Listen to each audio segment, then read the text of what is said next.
Orrin Lieberman, it's only recently that the Pentagon allowed the media to cover these dignified transfers, and some family members don't want the media actually to cover the transfer of their fallen loved one. Now, tell us a little bit about that. 13 fallen troops are being honored today, but we'll only see 11 of the transfers. 2 family members really didn't want the media to cover it. Tell us about that. Wolf, it is an intensely personal and private decision whether to have this dignified transfer seen in public, not only to those that are there, the President, the Secretary of Defense, Chairman of the Joint Chiefs of Staff, and so many others, but basically to the entire world. Some families have simply decided to do that in private. They'd rather it not be seen, and they'd rather deal with this internally in their own way. And of course, that decision is entirely up to them. It's one they make based on either their own conclusions. Others have chosen to make this public. Others want a chance for the country and the world to see their loved one, their brother, sister, son, daughter, honored in such a way, for the world to see them being honored in front of the President, in front of military officers, and that too is an intensely private and personal decision. So both decisions are made. My reporting job actually started in Dover, Delaware years ago, and I've seen both decisions made, both public and private. Wolf, if I may, as we're watching these dignified transfers continue, if I may just review the names of 13 service members, 11 Marines, a sailor, and a soldier. 31-year-old Staff Sergeant Darren Hoover, 25-year-old Sergeant Johanny Rosario Pichardo, 23-year-old Sergeant Nicole G., 22-year-old Corporal Hunter Lopez, 23-year-old Corporal Dagan Page, 22-year-old Corporal Humberto Sanchez, 20-year-old David Espinoza, 20-year-old Jared Schmitz, 20-year-old Riley McCullum, 20-year-old Corporal Dylan Marola, 20-year-old Corporal Kareem Nakui. From the Navy Hospitalman Maxton Soviak, 22 years old. And from the Army, Staff Sergeant Ryan Naus, 23 years old. It is stunning and difficult to comprehend how young so many of these were, in their early 20s. And that is part of what makes this, just a small part of what makes this so incredibly difficult, because they were at the beginning of their lives, the beginning of their adventures, and yet they chose, with their bravery and their heroism, to go out there and not only to help their fellow service members and their fellow citizens, but the citizens of another country, to help them escape Afghanistan and to try to come to the U.S., to try to find a better life. And it is in that service, as part of that mission, that they paid the ultimate sacrifice. Wolf, may their memory be a blessing as we watch these dignified transfers continue. Yes, indeed. Our deepest condolences to their loving families and to their friends. You know, Caitlin, I know you're getting some information. There's a pool of media correspondents who are there. What are you learning?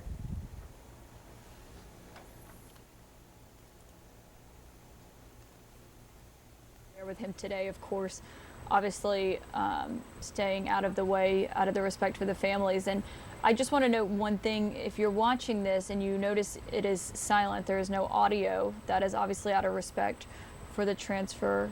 And you can see the doors closing there now that they have loaded the 13 cases into these vans with the remains of the 13 service members. Like, you know, the President of the United States is the commander-in-chief. But Wolf, I just want to note how quiet it is. It's as quiet almost there as well for those reporters on the ground who say essentially barely any sound has been made. You saw the President and the Defense Secretary and the First Lady go up into the belly of the aircraft earlier. A small prayer was said in there. Of course, no one was present. The reporters were not present for that. But even there on the tarmac, it is incredibly quiet as well. You just heard them keeping track, of course, keeping time as they were putting these transfer cases into the back of these vans. But other than that, Wolf, there is very little said here. It is a very solemn moment during this dignified transfer as it's underway. Almost as quiet there without the audio. You're absolutely right. The words, the silence, they are so job, and there isn't really any training, I don't think, to go through that kind of experience. But nevertheless, the President of the United States on hand for the dignified transfer of those 13 American heroes killed at the Kabul airport on Thursday.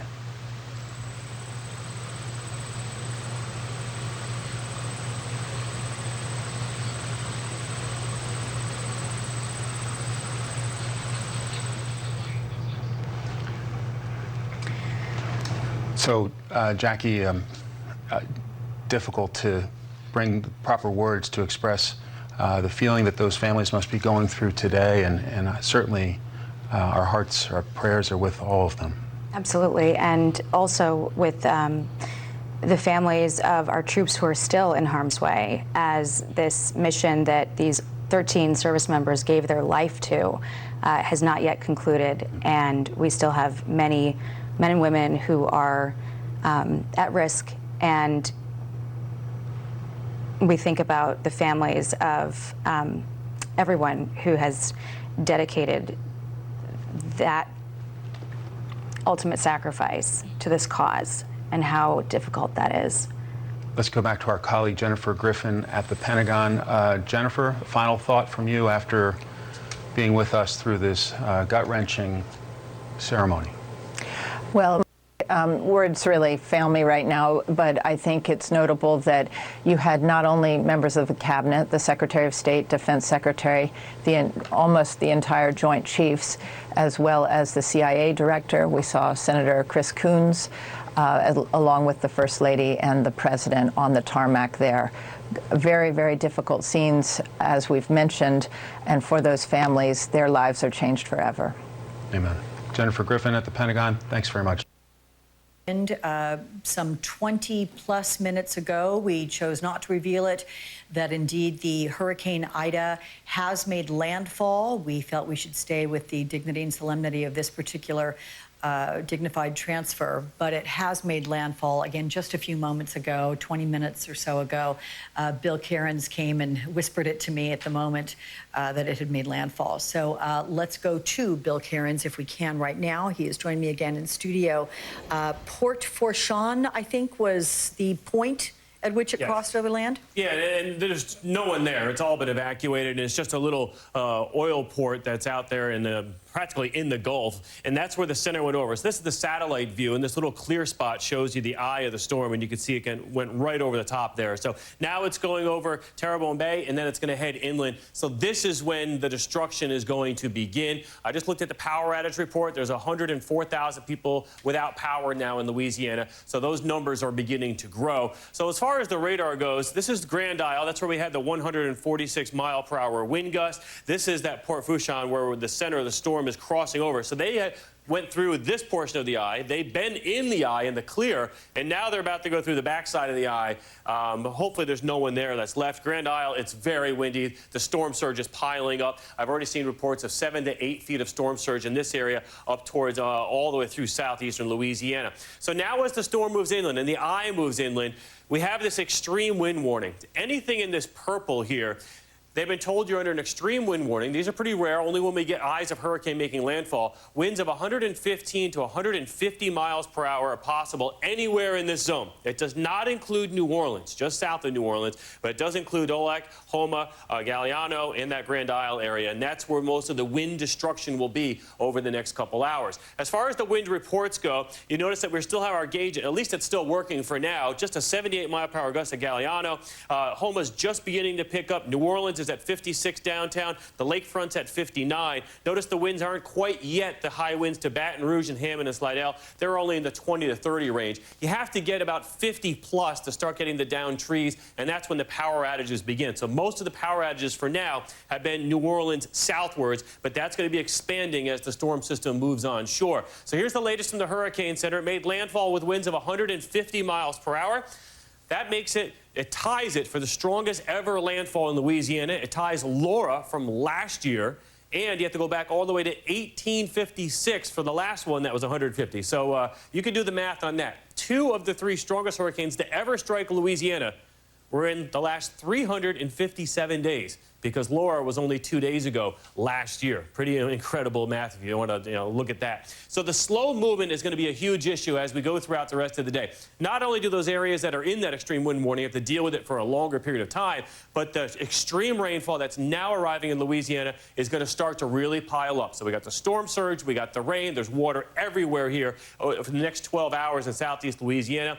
Notice by the time we get pretty much due west of New Orleans at 7 p.m. this evening, still 105-mile-per-hour winds, and that's when we start getting into more highly populated areas. That's when we'll start getting more extreme population losses with the power outages. Then the storm goes over the top of Baton Rouge tonight, right around 10 p.m. It'll be near Natchez, Mississippi tomorrow morning at daybreak, and then it kind of weakens and does a big bend up towards the north there after that. So the big issue right now is storm surge. Shell Beach is located just to the east on Lake Bjorn, and that has a 7 to 8 foot storm surge right now, and it's still going up even as the tide goes out. And if you're wondering, we don't really talk about tides a lot in Louisiana. They only change about 1 to 2 feet from low tide to high tide. It's not like in the northeast or along the eastern seaboard with high and low tides, but still that 1 to 2 feet can make a little bit of a difference. So we'll continue to watch this, Alex, as the storm surge comes in. And the worst of the storm is now arriving in southeast Louisiana. And we've got you on it. We appreciate that. Let's get an on-the-ground view, everyone, as we go to NBC's Morgan Chesky, who's in Houma, Louisiana. It's about 60 miles or so southwest of New Orleans. How are things right now? Look pretty wet and windy where you are, that's for sure. Yeah, Alex, you're exactly right. And in fact, it's a little tough to hear you, so bear with us if you ask a question here. But the time between these outer bands of Ida is decreasing, and that means one thing. The intense eye of that storm is getting closer to where we are. With the latest technology and tools to help you recover faster. State Farm has been there before, and we will be there. Relaxed, nonchalant, and the things he says. And let's go back to... It's a 12-year-old record. We don't talk...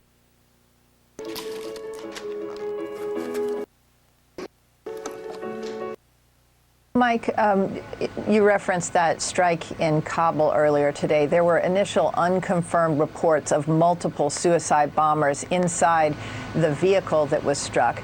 That may not be true, we're now being told. Here's what we can say for certain. The U.S. military carried out an unmanned drone strike against a vehicle filled with explosives that it says posed an imminent threat to the Kabul International Airport. In a statement from U.S. Central Command, officials said it was a, quote, defensive strike on a vehicle in Kabul to eliminate an imminent ISIS-K threat. Captain Bill Urban added the significant secondary explosions from the vehicle indicated the presence of a substantial amount of explosive material. We're told the U.S. military used, quote, unmanned over-the-horizon capabilities, which means the American drone likely flew from a military base in the United Arab Emirates, about 8 hours flying time away. This official added, we are confident we hit the target we were aiming for. The timing of the drone strike is notable. It follows a specific warning from the U.S. Embassy for all American citizens and others to leave the gates of the Kabul airport due to an imminent threat to the airport. U.S. officials indicated the threat has not been eliminated as a result of today's airstrike.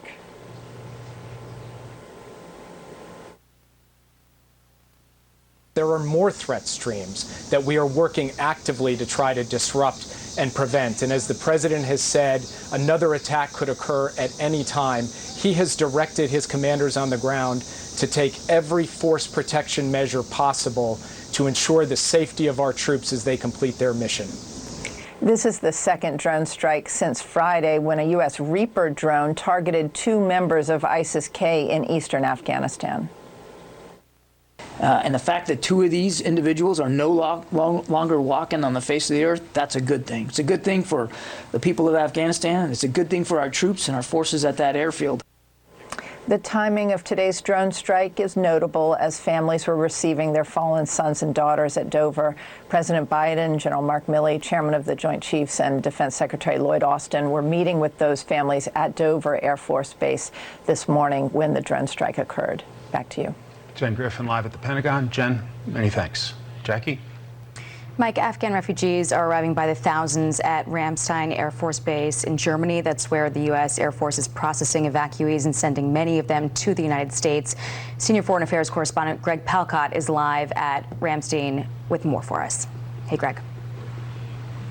Hi, Jackie. Yes, on this very moving day, everything we are hearing on the ground here in Germany, from Kabul and elsewhere, points to this being the last days of the U.S. war in Afghanistan, and possibly some of the most dangerous. At Kabul airport, the last evacuations of desperate Afghans continue, but the numbers are way down. That's because of those new terror threats and the U.S. deadline to leave on Tuesday.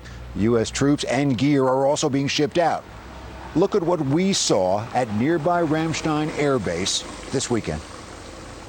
Despite of or because of the terrible explosions at Kabul Airport this past week, the pace of evacuations here at Ramstein Air Base in Germany has picked up. 20,000 have arrived so far. 5,000 have gone up to safer climates. Now, in the 2 days that we have been here, we in fact have seen no flights of refugees coming in from Kabul or elsewhere, but 5 specially chartered U.S. commercial planes with refugees have left for the States yesterday. 10 were set for today. We don't have confirmation of that, but we've been hearing a lot of planes overhead. The folks here are trying to work through that backlog of thousands of evacuees. Take a listen first to a representative from the State Department on the ground here, and then a refugee. We have an extraordinary vetting process that is in place with the FBI, the CBP, TSA, and others to make sure that only people eligible to travel can go to the United States. You didn't want to live in a country with the Taliban? No, never, never, ever. I don't want to live there. No one wants to live there. You know, this is the wish of everybody to leave Afghanistan. Finally, of course, we've been following the moving ceremony marking the deaths of the 13 service members in that terrible terror attack on Thursday. We have been telling you over the last 2 days about 20 Marines injured in that attack. They were brought here to this area. They're about a mile away from where we are right now at the Landstuhl Military Medical Hospital. And we can tell you, and we just got this a couple hours ago, a spokesperson for the hospital telling us that some of them were well enough to have been sent back to the States. They'll receive additional treatment at Walter Reed Hospital. That, guys, is some breaking good news on a very terrible day and some tricky days ahead. Back to you. All right. Greg Palcott at Ramstein Air Base in Germany. Thank you for that report. Hurricane Ida has made landfall, and we're going to bring you the latest updates from the ground coming up next. 115 miles per hour winds or higher everywhere that you see pink. That is a possibility. We've already seen Grand Isle. 136 was the highest gust until the anemometer broke. And so we don't know exactly what that highest number would have been. If you've ever taken a cruise ship out of New Orleans, you've gone down the Mississippi River, well, the last 2 things you see would be the Pilot Station and Southwest Pass. That's 128 miles per hour. Those winds are pushing all of that water up into the bayous, up into the ditches, and possibly even over some of those back levees. We have to watch that for the people that are down south and west of the Mississippi River. And the winds here, all those pink areas, could be 115 or greater. And that would be Kenner, Metairie, and all the way over toward Laplace. You could see those kind of winds. The farther you get to the east in New Orleans, the less the winds will be, but certainly still a 150 mile per hour storm. People expect, oh, it's made landfall, it's going to die now. No, there's not much land down there yet. It's going to take some time, and this storm surge could be 15 to 16 feet, and some of these back levees aren't that high, or at least pretty close. And if you get winds on top of those 15-foot surges, some of these waves are going to be 10 feet on top of that surge itself, Wolf. A dreadful day, probably the worst that some people have ever seen, even though, you know, we had Katrina down there and we've had other storms. For many people down here across parts of the south part of Louisiana, this is the worst storm they've ever seen. And I was going to say, Chad, hovering over this exactly to the day. 16 years ago, Katrina hit that area, and we all know what happened then. Yes. And we're worried about the people on the other side of the river this time. We're worried about the people because when you push this surge up here to the west or south, if you will, because the river bends, this is where the surge is going to be, not so much for the north side, although we've seen a lot of water on the roadways all the way from Biloxi all the way to Pensacola. As far as Bay St. Louis, your Highway 90 is underwater in many spots, so the surge is already here. Some of the surge is already 6 feet, and it's still going up in some spots. So we are going to see that as the water continues to get pushed this way. One more thing to worry about, this little pink box right there, that is a tornado warning. Remember, talked about Katrina. Katrina had 59 tornadoes associated with it. This is just coming on shore. Keep your heads up for tornadoes because tornado watches are in effect. Wolf. Yeah, and let's not forget more than 1,800 people were killed, died during Katrina. All right, Chad, we're going to get back to you. Thank you very much. We already are getting some stunning video captured by a surveillance camera earlier today. Take a look at this. You're seeing the storm surge in Grand Isle, Louisiana. It's expected to rise to as much as 16 feet. I want to bring in our meteorologist, Derek Van Dam. He's in Houma, Louisiana for us right now. That's just northwest of Port Fourchon, where Ida made landfall in the last few minutes. So what are the conditions like where you are? And I want to remind our viewers, you're being very careful, you and your crew. Yeah, we've got reinforced concrete building with hurricane windows where we can vacate to very quickly. Listen, in Houma, Louisiana, conditions are deteriorating, as one would expect. And as the eye wall progresses through southeastern Louisiana, I think it's important for people to understand that they may get this strong major hurricane force wind gusts in excess of 110 miles per hour. It's coming here. We're under an extreme wind warning. We know that. But there will also be a break for the certain few people, the individuals in southeast Louisiana, likely where I'm standing, where the eye wall of Hurricane Ida moves over. It is likely that you will see the sun come out. It is likely that you will see the birds fly around in confusion. Things will go eerily quiet. That's not the time to get outdoors and inspect your property.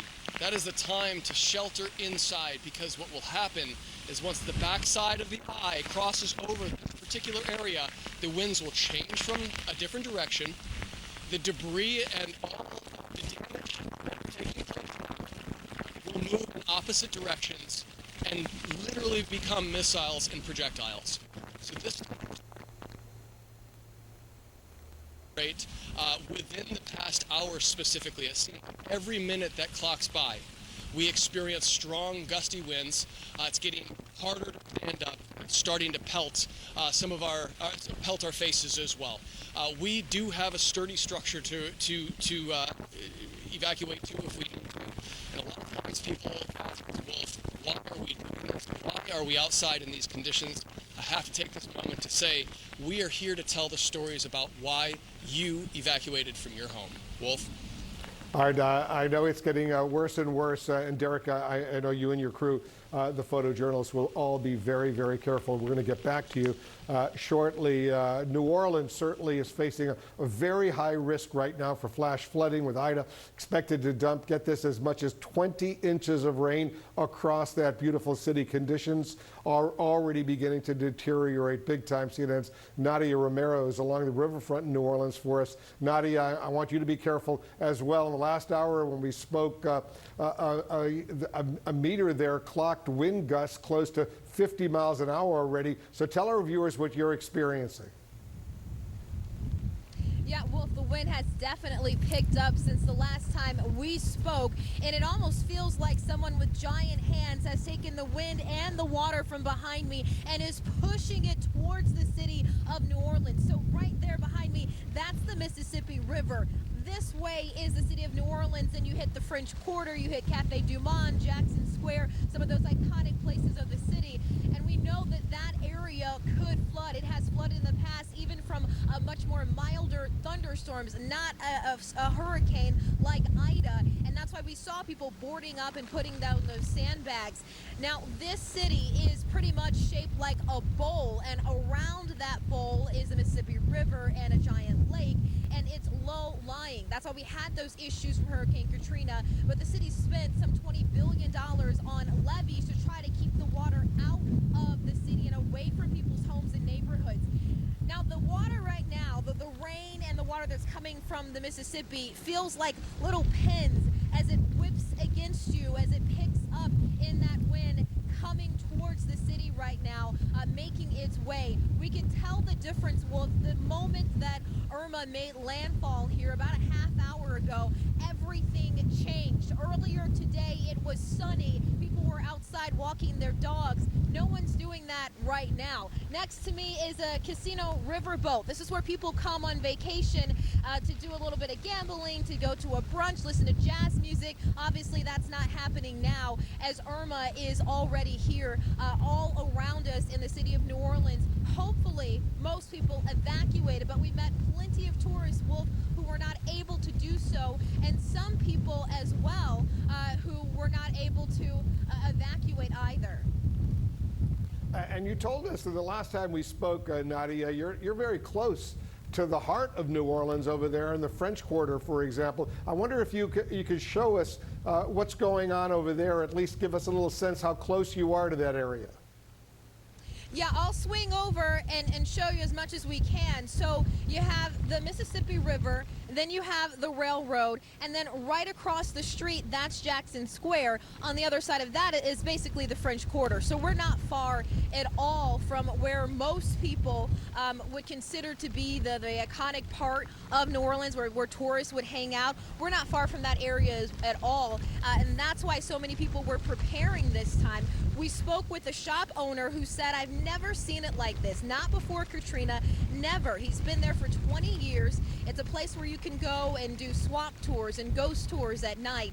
And he said he never saw so many people who are from the city of New Orleans panicked about this storm, knowing that it would be a lot larger, Ida would be, than Katrina.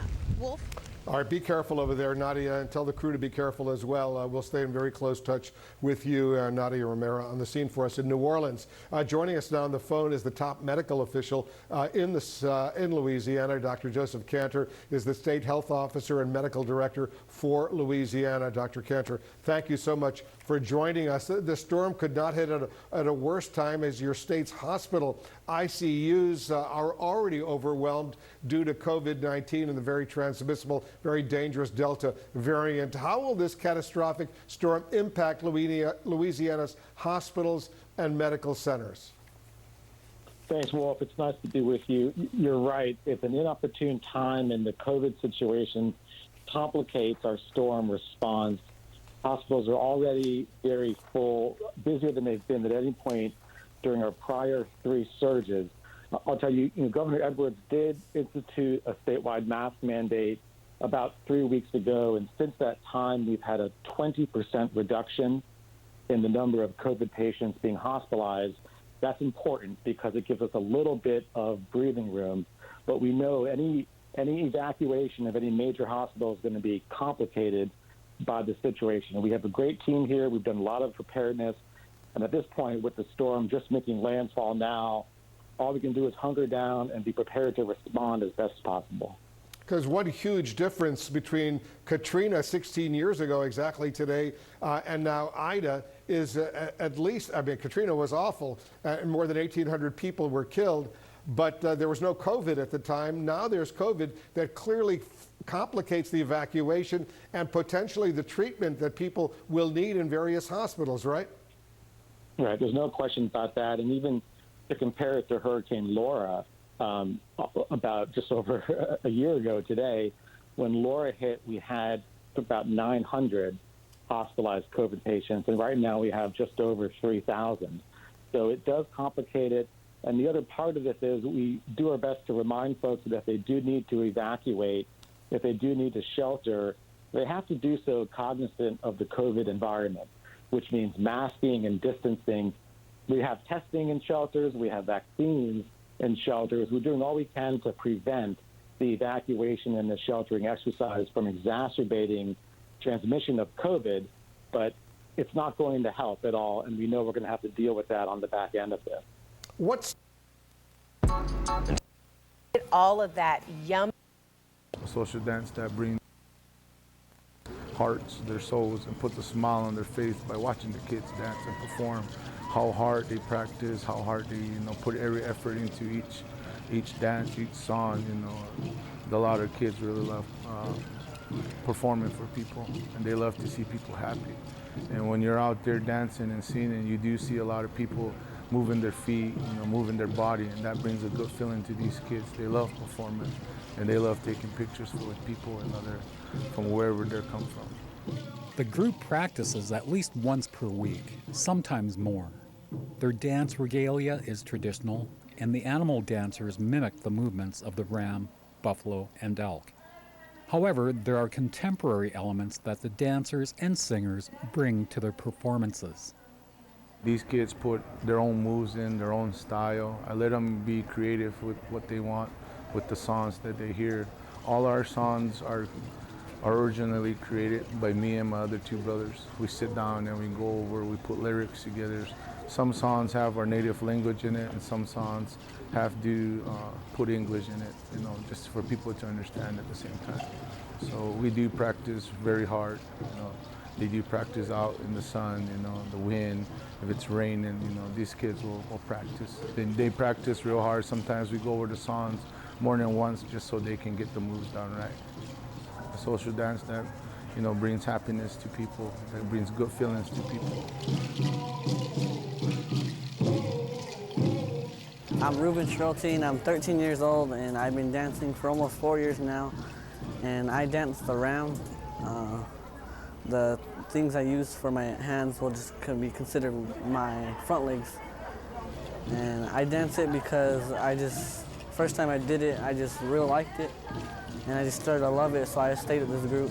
And I just loved it ever since.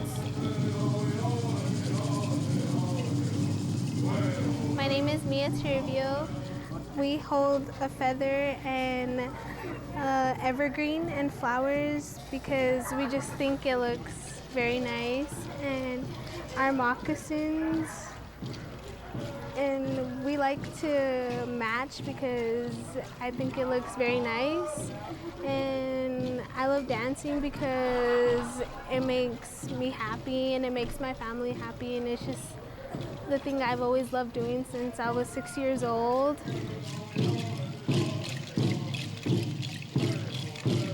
My name is Tyson Lewis, and I've been dancing for 1 year now, and we use rattles and bows, and the hides are made out of goat hair, and they're pretty heavy when they start dancing, but after a while it gets pretty light, and we got shawls on our body to represent the rain and weather.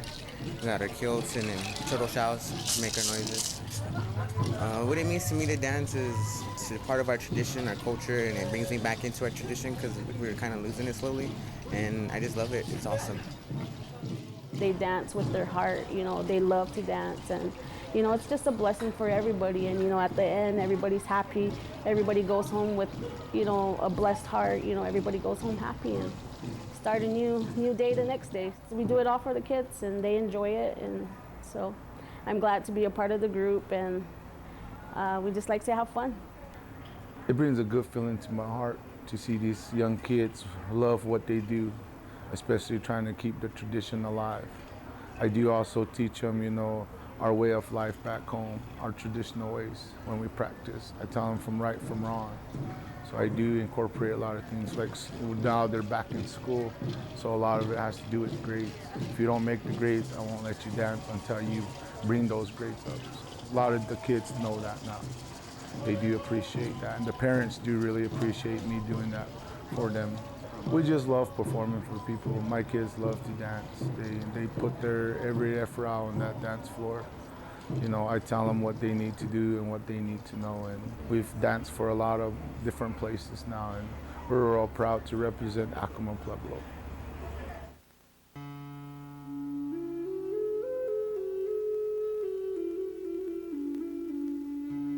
All the artists here show their wares, their specialties, and it's a very special show. It's the biggest kind in the United States, in fact, in the world of this type. And it's an honor to be in it. It's really something special. You walk around and nowhere else will you see so much art like here. So what is your artwork? My artwork is jewelry. I specialize in one-of-a-kind pieces. I use opal, sugilite, lapis, turquoise, carat gold, argentium silver, which has more silver content than sterling does. We use natural stone, diamonds, rubies, different stuff, but we combine them all to make fairly contemporary pieces.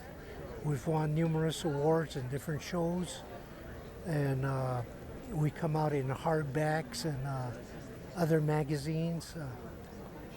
We do a lot of business overseas with Japan, so we're fairly well known.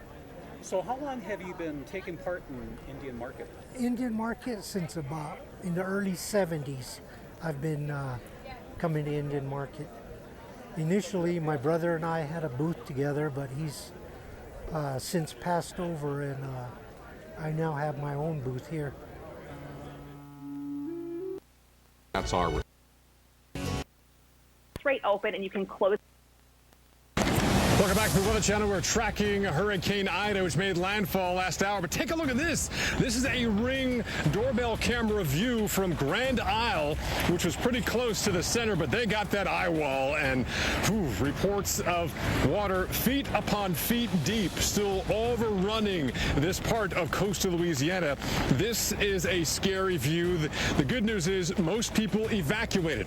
There's a skeleton staff, even of officials and police, still on the island. They have reporting water inside their building. We talked to them a couple of hours ago, and their instruments recorded 148-mile-per-hour wind before, the wind just did away with that instrument. But you can see why there were mandatory evacuations and why you should definitely flee when a storm like this makes landfall, as it did the last hour or so here in Louisiana. Welcome back to the Weather Channel. We have all day long, all night long coverage of Hurricane Ida, yet the latest landfall here in Louisiana. It was at plenty last year. Now here we go again. In New Orleans on Canal Street, you can see winds have been increasing up to and now over tropical storm force wind gusts all day long. Now sustained winds in that tropical storm force range. We're reporting more than 150,000 customers without power. What does that really mean? Well, probably more like easily 500,000 people without power right now across Louisiana, and that number keeps growing. It was under 100,000 maybe 2 hours ago. Now it's 150 and still growing as the winds are coming through here as well. We don't expect the eye to come over here like Zeta did last year, but we're going to be in that right front quadrant. Some of the strongest winds will be within 30, 35 miles of that center, which means we're going to have hurricane force winds here for hours as we head later into this afternoon and this evening. And even the Mississippi River being pushed by the winds here, and Lake Pontchartrain. There's some flooding close to Lake Pontchartrain with the winds pushing that water here, and that will continue. Flooding is going to happen because of what's falling from the sky here. There might be some surge pushing up and over the levee protection system, but we don't expect anything like what happened or started happening 16 years ago. By the way, today is the anniversary of landfall of Hurricane Katrina next door in Mississippi, but we are still going to have impacts here. For those who are still riding this out, we do not expect a Katrina-like flood event.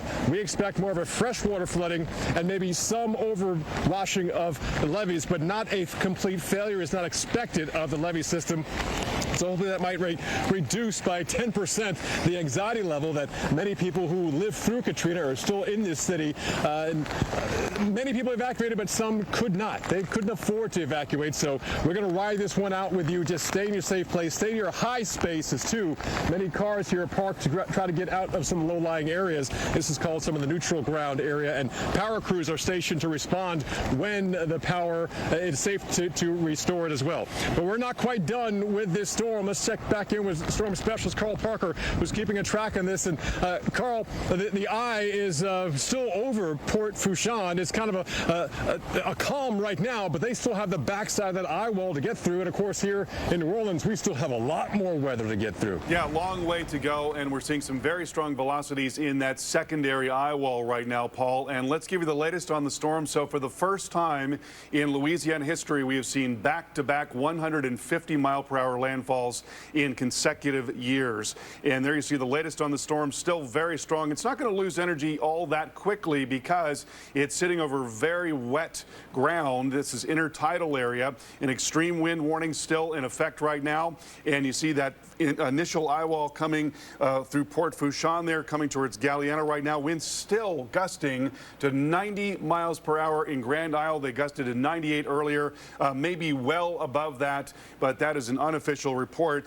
Here you see that inner eye wall now approaching Galliano. It's going to get much, much worse in short order there. And there, by the way, is a live look at what is going on in Grand Isle. A remote camera has been set up there, and you see the terrific amount of storm surge that has occurred along with wind.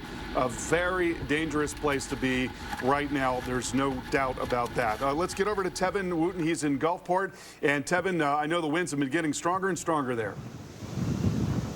Yeah, Carl, they have been getting stronger and stronger. I just got a gust at tropical storm force at 40 miles an hour here in Gulfport, Mississippi. So gusty winds at the very least, but we're in those outer bands. And overall, though we don't get a lot of heavy rainfall, at least for now, there is still gusty winds embedded in that. So for the folks that, again, that are trying to get out and maybe make their way around town, now is not the time. In fact, if we can pull up the radar, I want to show you what we're dealing with right now. We just went through one small cell of a storm. There are still multiple beyond that. And notice what's between the core of Ida and just to the east of us in Pascagoula, Mississippi. Extremely heavy rainfall. The drier air is losing out. The moist air is winning in. We'll start to see more and more rainfall. That will lead to flash flooding and torrential rainfall for portions of the northern Gulf Coast. We'll be right back after a quick commercial break.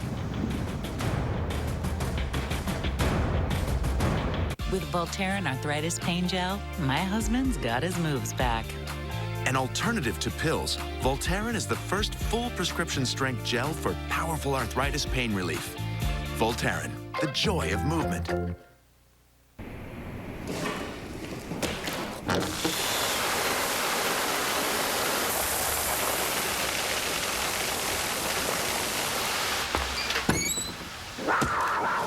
Welcome the rainbow. Taste the rainbow.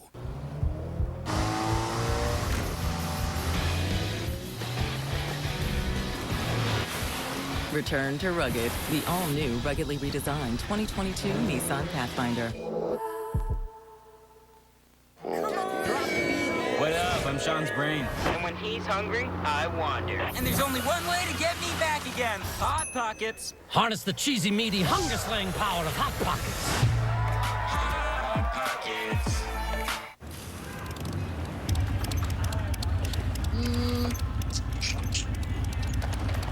Oh no. I think they look good, man. Smooth. They are a little tight. Like, too tight? Might just need to break them in a little bit because you don't want them too loose. For those who were born to ride, there's Progressive. True. With 24/7 roadside assistance. Okay, think I'm gonna wear these home. Excellent choice. There's an America we build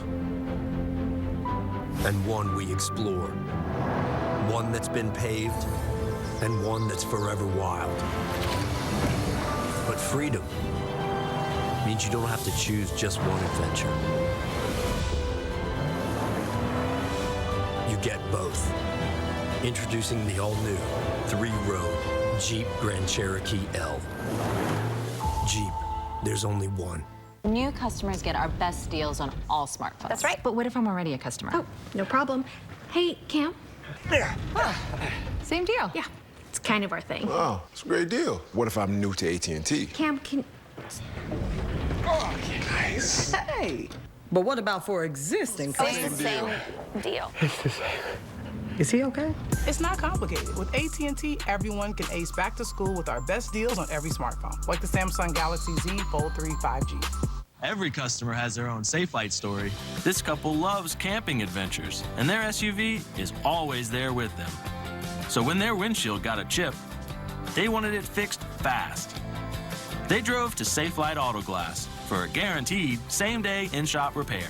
We repaired the chip before it could crack, and with their insurance, it was no cost to them. Really? That's service you can trust when you need it most. Safe Light Repair, Safe Light Replace.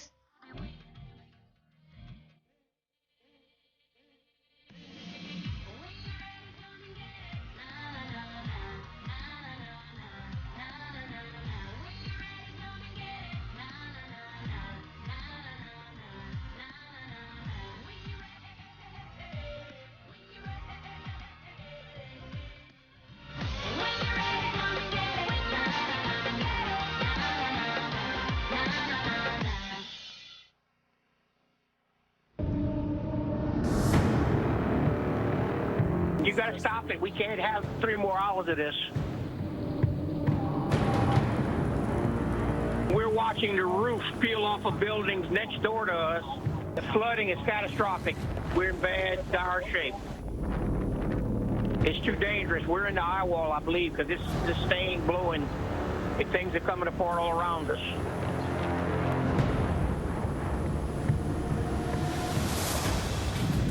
A destructive storm by the name of Hurricane Ida making landfall just before midday on Sunday. I'm meteorologist Tevin Wooten. The storm making landfall near Port Fourchon, Louisiana, and we are still getting gusty winds as this destructive storm races on. We're live for you in Gulfport, Mississippi right now, where some of the outer bands are pushing through, and I noticed just about 30 seconds right before we came to you guys, the winds really started to shift direction as some of these storms made their way onshore. Beyond me here, that's the Mississippi Sound. You can see how strong the winds are, some gusts between 40 and 50 miles an hour. Occasionally, though, we get a shift in the wind direction. So perhaps as we're watching things move onshore with some of these storms, maybe getting into a waterspout. That is potential here along the Gulf Coast, and that's also a threat, too, as they move inland. That then becomes tornadic, and we see that chance for tornadic supercells that we occasionally do or typically do on the northeastern quadrant of tropical entities and hurricanes as such. We'll continue monitoring this throughout the day. This is bringing heavy rainfall. This is reducing visibility here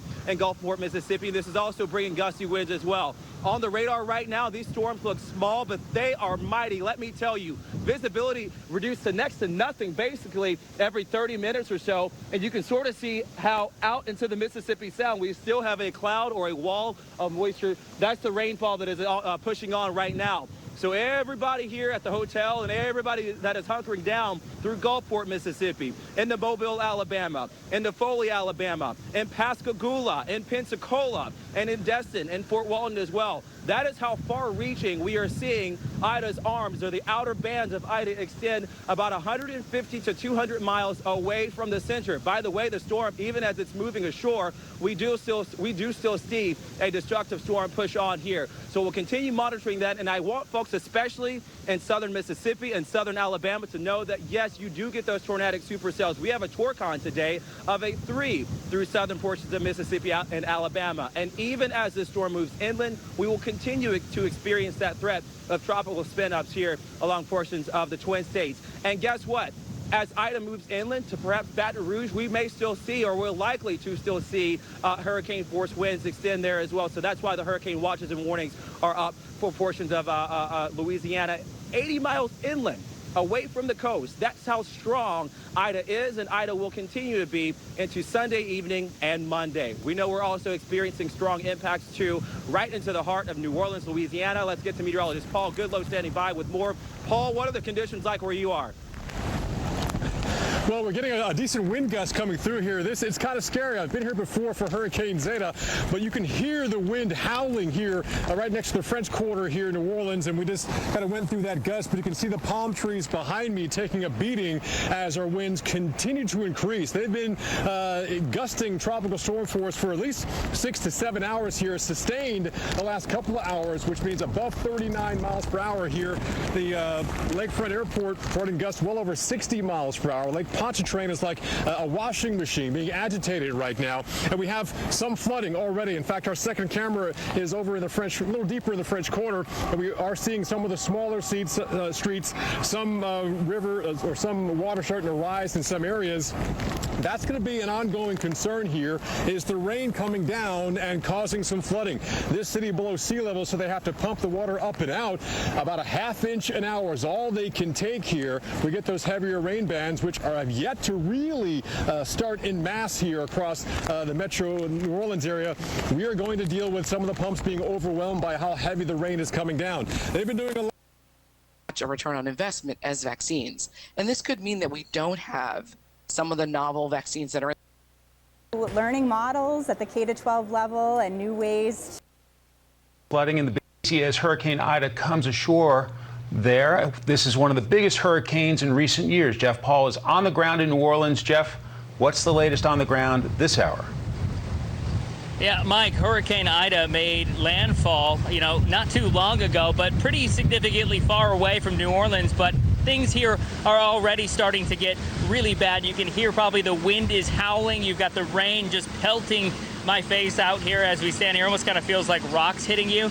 And then you got the wind. You can see what it's doing to the river over here. This is the Mississippi River. It is just pushing whitecaps there up onto the shore. And then the trees, these trees incredibly resilient right now as we experience some of these wind gusts that are incredibly strong. And again, you can just hear the wind is howling. Now, so far, we haven't heard any reports of damage, at least here in New Orleans. It is still very early, but we are hearing reports of more than 100,000 people without power already, and we still have a long ways to go, and that's throughout the state of Louisiana. We know tens of thousands here in New Orleans have already lost power, and really this storm slightly kind of caught folks off guard because it just kind of formed so quickly and became so strong and didn't give folks much time to prepare. Powerful the wind is from Ida just about a half hour after it made landfall. So right now, bear with me, it's only getting more powerful. It's incredibly concerning, and we're going to send it back to you for now because at this point it's starting to feel like we are a bit too exposed to some of these bands that are really moving in. Alex? Okay, Morgan Chesky, thank you so much for that. I know that you're trying to catch your breath. We'll get back to you as soon as we can there. We now have FEMA Acting Associate Administrator David Bebo joining us. As we ask you, David, and welcome you on this very, very busy day, let's talk about what FEMA is doing right now as this storm hits. I know there's been a lot of preparation time, but once the storm hits, as it clearly has, where do you guys stand? What do you tackle first? Well, Alex, as you could see from your correspondent there, and as you heard from Mayor Cantrell, Hurricane Ida is a very dangerous storm that made landfall about an hour ago with 150-mile-an-hour winds in Port Fourchon. It's a very dangerous storm that people throughout southeastern Louisiana and southwestern Mississippi need to take extremely seriously right now. Heed the words of the mayor and the governor and other local officials who are telling folks to hunker down, stay inside, do not take any chances, do not take any risks. If you've still got power, make sure that you plug your phone in, make sure you're charging your devices, filling up the bathtub with water so that you can flush the toilet and do other essential things. But those critical protective actions are really important right now. Now, with FEMA, we have been positioning in support of the states of Louisiana and Mississippi for days, moving specialized teams like search and rescue, incident management assistance teams, power restoration assessment teams, and supplies like meals, water, generators, tarps, cots to be able to support the Louisiana and Mississippi teams as soon as it's safe to do so. Okay, and about when do you think that will be, David? I mean, when you say safe to do so, of course, you don't want to add any sort of issues that would have to be as a result of FEMA trying to get into someplace too soon, but certainly there will be folks there that'll be desperately hoping to see signs of FEMA and a presence there. So what kind of time frame are you looking at?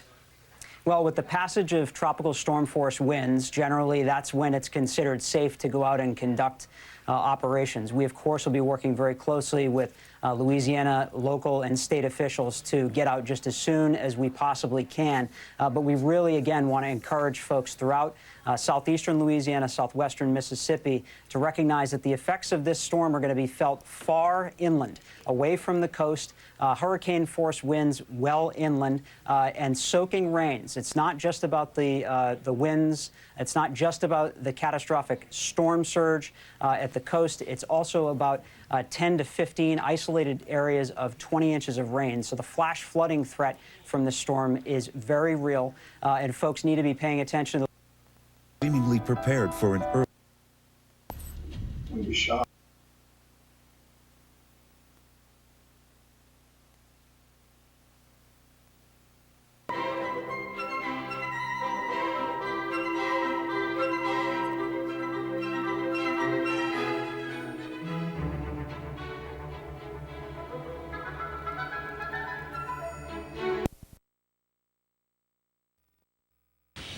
But what we've been hearing, the storm, from our emergency officials, they feel like it has been steadily moving through, but leaving a lot of destruction, down trees, power lines, damage to buildings in its wake. All right, Jason, as we're watching the storm on the left side of the screen on the radar, it does look like the eye may be moving just to the east of where you are in Houma, Jason. It may be going right past where you are. That might be some bit of good news for Houma, but it just looks like that area where you're at right now, Jason, is just getting hammered. We're going to let you get safe We'll come back to you in just a little bit.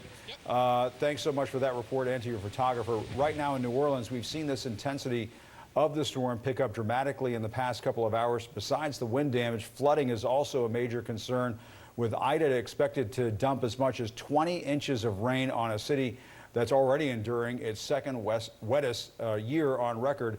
Our Brian Todd is there. Brian, we can see that rain coming down where you are right now.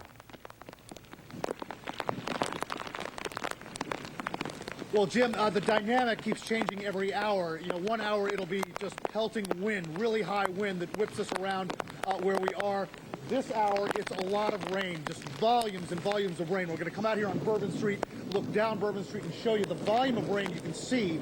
Wind isn't so much of an issue right now at this hour, but it will be as the storm keeps barreling down. You've got water hours, and that flood risk will become more and more of a concern. So it is remarkable how well organized this system still is, unfortunately, even after having made landfall. But I'll show you why the terrain that it's going over is not all that conducive to spinning it down really quickly. So it's forecast to remain a hurricane all the way past midnight till nearly getting to the Louisiana-Mississippi border. So this will be a hurricane in all likelihood for Baton Rouge, and a big wind event, even with gusts getting well up into Mississippi. So these hurricane warnings still go into southwestern Mississippi. The only thing that's changed here on the latest advisory is the hurricane warning west of Morgan City is a tropical storm warning, and they've brought down the storm surge warnings west of there. But otherwise, we are in the middle of it. The landfall is just the beginning. We have a long, long way to go in water level. Ready. We see some of the bucket trucks have already moved into the area. Others are at the ready outside of the range of the storm, ready to move in and do what they need to do to restore power to the people here in New Orleans.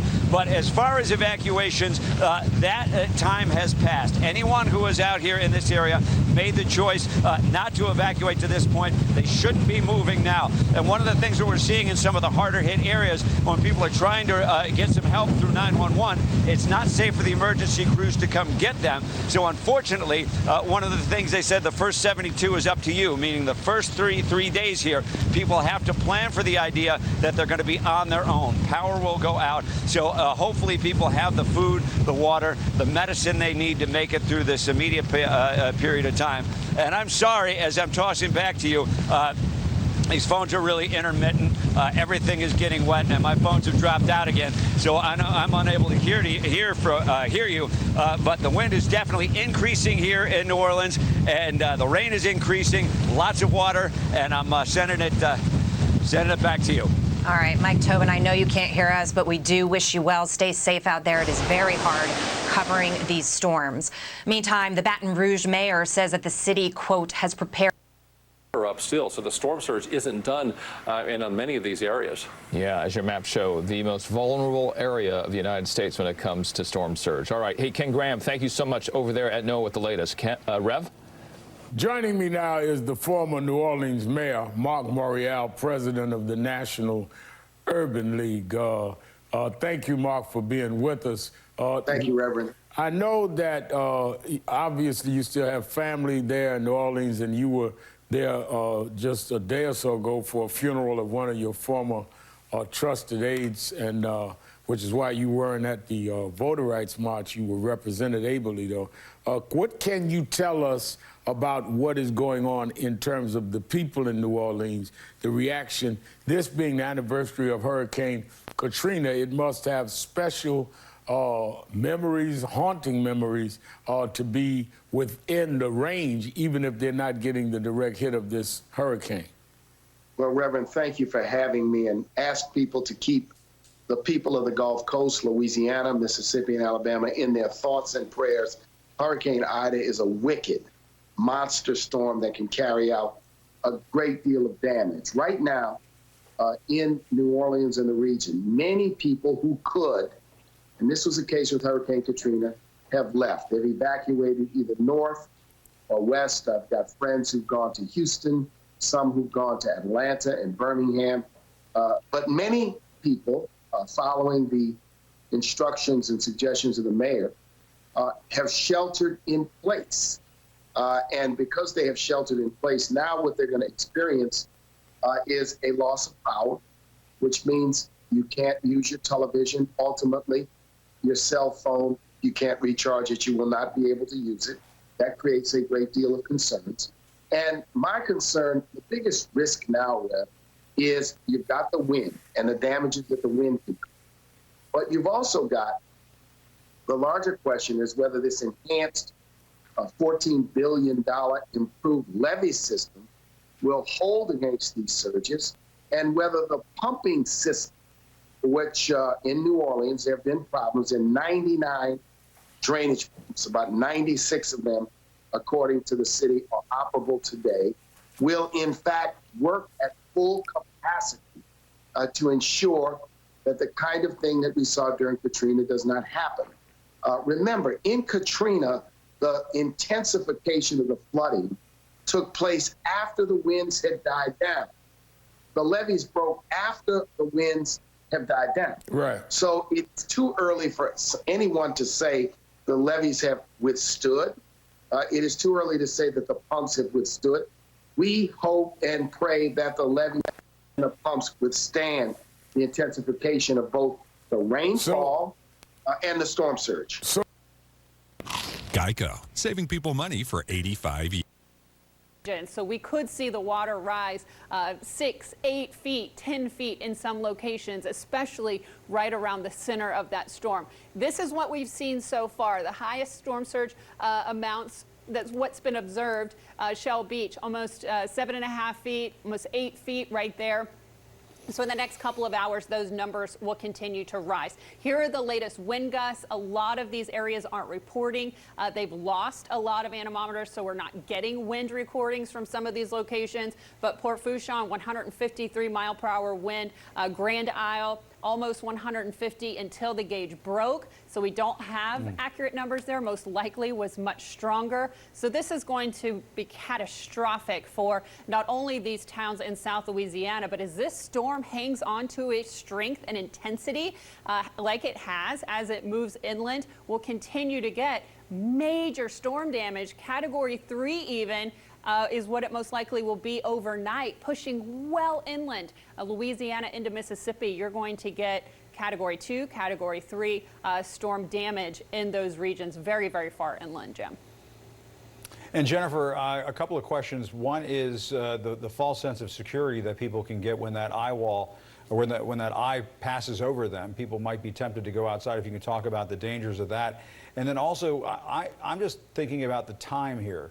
That this storm made landfall somewhere between 11 and 12 o'clock, if I'm not mistaken. This has been going on for 5 hours. I know with some hurricanes, they will move through a lot more quickly than that. And this just seems to be sort of hunkering down and staying parked over this part of Louisiana. That would tell me that there's going to be some significant damage, perhaps well into the evening hours as well. Oh, you're right. The storm is moving at a snail's pace, very, very slowly. You talk about winds in excess of 100 miles per hour over the same area for hours on end. That's going to be catastrophic damage. This storm is weakening very, very, very slowly. So as we get into the overnight hours, as the storm pulls to the north, we'll continue to get winds at least hurricane force during the overnight hours, most likely 80, 90 mile per hour winds as this storm moves to the north.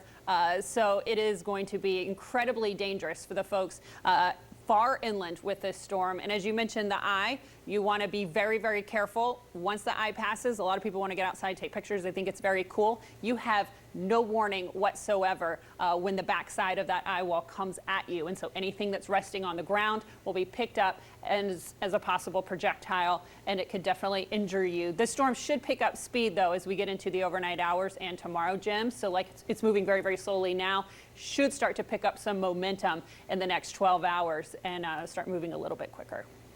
Yeah. Who has brought to life. I gotta go. Your neighbor. taking out 2 bombers who were in a vehicle packed with explosives on the way to the Kabul airport. Central Command saying that eliminated an imminent ISIS-K threat to the airport.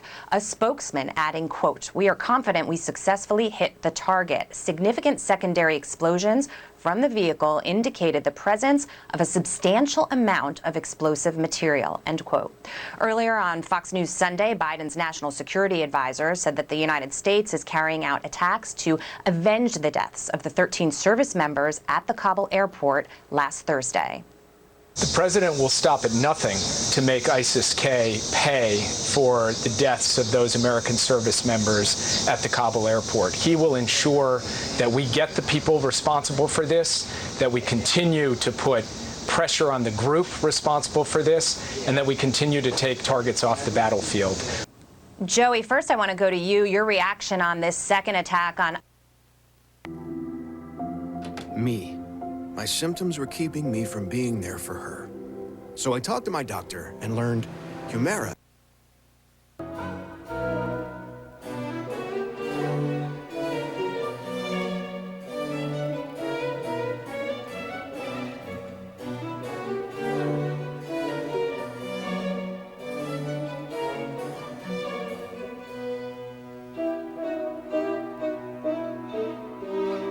1,400 customers in LENNOX are without power. Electricity is also out for over 400 customers in the Worthing area. Smaller outages are also listed near Canton and in Harrisburg. Areas of KELO got a much-needed break in that weather today, but it might not last long. Meteorologist Scott Mundt joins us with a first look at your forecast. Well, good evening there, Bridget. We are looking at chances for showers and thunderstorms. It seems like every other day as we do go into the new work week and even lasting into at least the first half of the new weekend, too. You're right, though. We're getting a break in the weather. Mostly sunny skies found across a good portion of the area. But let's not forget about that heavy rain we had, too. Now, these are the past 24-hour rain reports. And Sioux Falls officially at about 3 1/3 inches. As we do get closer into some of these areas here, you know, the amounts ranging anywhere from, say, 2.5, maybe up to a little more than 4 inches of rainfall. And, of course, we had flash flooding with this as well. So, yes, a lot of heavy rain yesterday as well as the severe weather that we just touched on, too. But as we mentioned, yeah, a lot better today. Sunshine, temperatures right now in the 70s and 80s. Winds coming in from the north and the west at around 5 to 15 miles per hour, as our dew point temperatures are in the 30s, 40s, and 50s. And we'll continue to watch these numbers slowly fall as we go through this evening and into tonight. Temperatures tonight will fall to the 50s in many locations. And then our temperatures that we hit today for afternoon highs in the 70s and 80s. What are we going to do tomorrow? Well, 70s and 80s for afternoon highs. That will happen with mostly sunny to partly cloudy skies. Slight chance for shower or thunderstorm in the western South Dakota. I'll give you more information on your forecast coming up here in just a couple of minutes. All right, thank you, Scott. Well, from flooding to broken tree branches and some really large hail, viewers in southeast KELO have sent in quite a few pictures from last night's storms. Our digital team have compiled all your storm pictures and put them in a photo gallery on KELOLAND.com. Your pictures help us tell the story of what's happening in your area. If you have photos or video from last night's storms, send them to YouShare@KELOLAND.com or use the social media hashtag KELOWX. A calmer weather day in KELO, but it is a different story to the south. Ida roared ashore in Louisiana this morning as a Category 4 hurricane, carrying maximum sustained winds of about 150 miles per hour. Michael George is in New Orleans with the latest. The extremely dangerous hurricane made landfall in Louisiana as one of the strongest storms in the state's history. As Ida continues to pick up strength, the storm's impact is being felt and feared throughout the Gulf. Conditions are changing very rapidly, and obviously we have a very dangerous situation on our hands with Hurricane Ida. FEMA says the coasts of Louisiana, Mississippi, Alabama, and Florida are in the life-threatening storm surge warning area. President Biden visited FEMA headquarters in Washington as the agency prepared emergency services, including food, water, power generators, and search and rescue teams. This is going to be a devastating hurricane, a life-threatening storm. New Orleans Mayor LaToya Cantrell warned residents to stay put in a safe place. Heed all warnings. Ensure that you shelter in place, you hunker down. We're in New Orleans' famous French Quarter, just about 50 miles from where Hurricane Ida made landfall with 150-mile-per-hour winds. Where we are, the winds are getting more and more intense by the hour. We're already hearing reports of downed trees and roofs being ripped off. This tourist staying at a nearby hotel is worried about those who are less fortunate. We've got plenty of snacks and water. I'm much more concerned with the homeless population here in New Orleans. Gulf State residents were warned to either evacuate or beware that emergency services might not be available during the height of the storm. In its aftermath, utility companies say power outages could last for weeks. Michael George, CBS News, New Orleans. Ida made landfall on the exact date Hurricane Katrina devastated a large part of the Gulf Coast exactly 16 years ago. Well, South Dakota is seeing a rise in COVID-19 cases and hospitalizations. 168 people are in South Dakota hospitals tonight, some facing death and others struggling just to breathe. The COVID-19 virus has been adapting, and now the Delta variant is targeting younger people who, for one reason or another, have not been vaccinated. Health officials expect the number of people in the hospital to rise even higher. Secretary of Health Kim Malmstrom-Risden says it's not the trend she wanted to see. Right now what we're seeing is that 93% of the people that are in the hospital are people that are unvaccinated. When we look at folks that are passing away from COVID, that's 95% of them are unvaccinated. The Delta variant is targeting younger people, especially those who don't have the antibodies to fight it off. Malmstrom-Risden says the vaccines are proven to be safe and effective, and the quickest way out of the pandemic is for more people to get vaccinated. And in weather, we are looking at on and off chances for rain over the next several days. More details on your forecast coming up. Still to come, the 13 U.S. service members killed in Afghanistan last week are back on American soil. We'll have details from today's dignified transfer coming up. Exclusive sponsor of KELOLAND Weekend News is Autoland, your regional Kelly Blue Wellness Center, and I was 250 pounds and not feeling real well. He found a team at Sanford and told them about his goal of running this half marathon. We just wanted to do everything we could to help him cross that finish line and to get the message out there to other people that you can run it and be healthy at any age. Preston had to put in a lot of work to get ready for this race. Nothing comes for free, you have to work for it. You have to find a goal and a drive. If you have those two things, you can accomplish anything that you want to. He hopes that what he's done can help drive others as well. Focus on getting better and changing your lifestyle. I literally had to change my lifestyle on January 1. I use it for my younger athletes that come in here that don't want to put forth as much effort, showing that you're going to do this at any age, and the more effort you get out of it, the more rewarded you get from the effort you put into it. Preston finished the half marathon with an impressive time just ahead of 2 hours and 45 minutes. It's not really about the medal, you know, it's all about health and fitness. In Sioux Falls, Cordell writes, Dakota News Now. Well, congrats, Preston. That was a great effort you put in getting that half marathon run today. And COVID-19 cases are on the rise again across much of the United States. What that could mean for our nation as many people hope for a return to normalcy. And it is going to be just a beautiful night to get out and enjoy it. But again, things are going to change again tomorrow. More unsettled weather pattern coming up again for most of this week. We'll have the details on that coming up. Dakota News Now is sponsored by Billion Auto. Ball game, they're getting their money's worth now. And it wasn't like Canley cozied it up. They're having the toughest of this, but we're not out of the woods yet, and I think New Orleans is still at risk. And then this thing's going to move up into the North Shore, probably up into the Baton Rouge, Donaldsonville area as well. You want the wind to slow down, but if it doesn't, these winds are persisting, and that second eye wall, you know, can really, really hurt you. So it just takes we're in it, and so we got to stay in it until we're safe.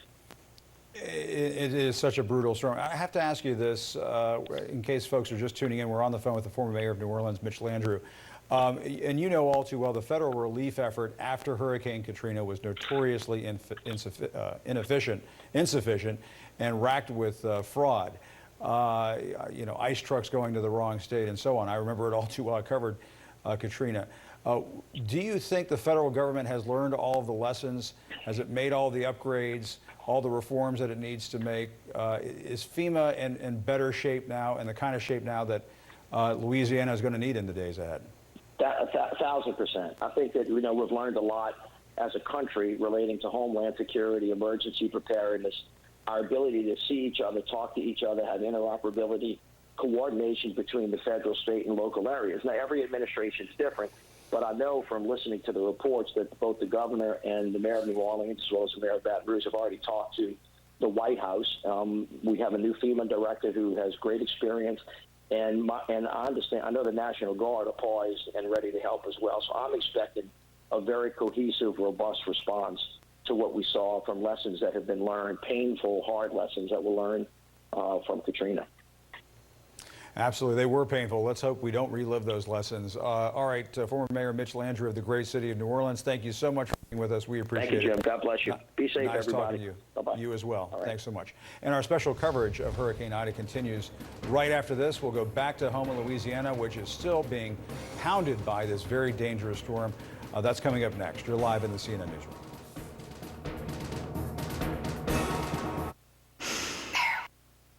Customers get our best deals on all smartphones. That's right. But what if I'm already a customer? Oh, no problem.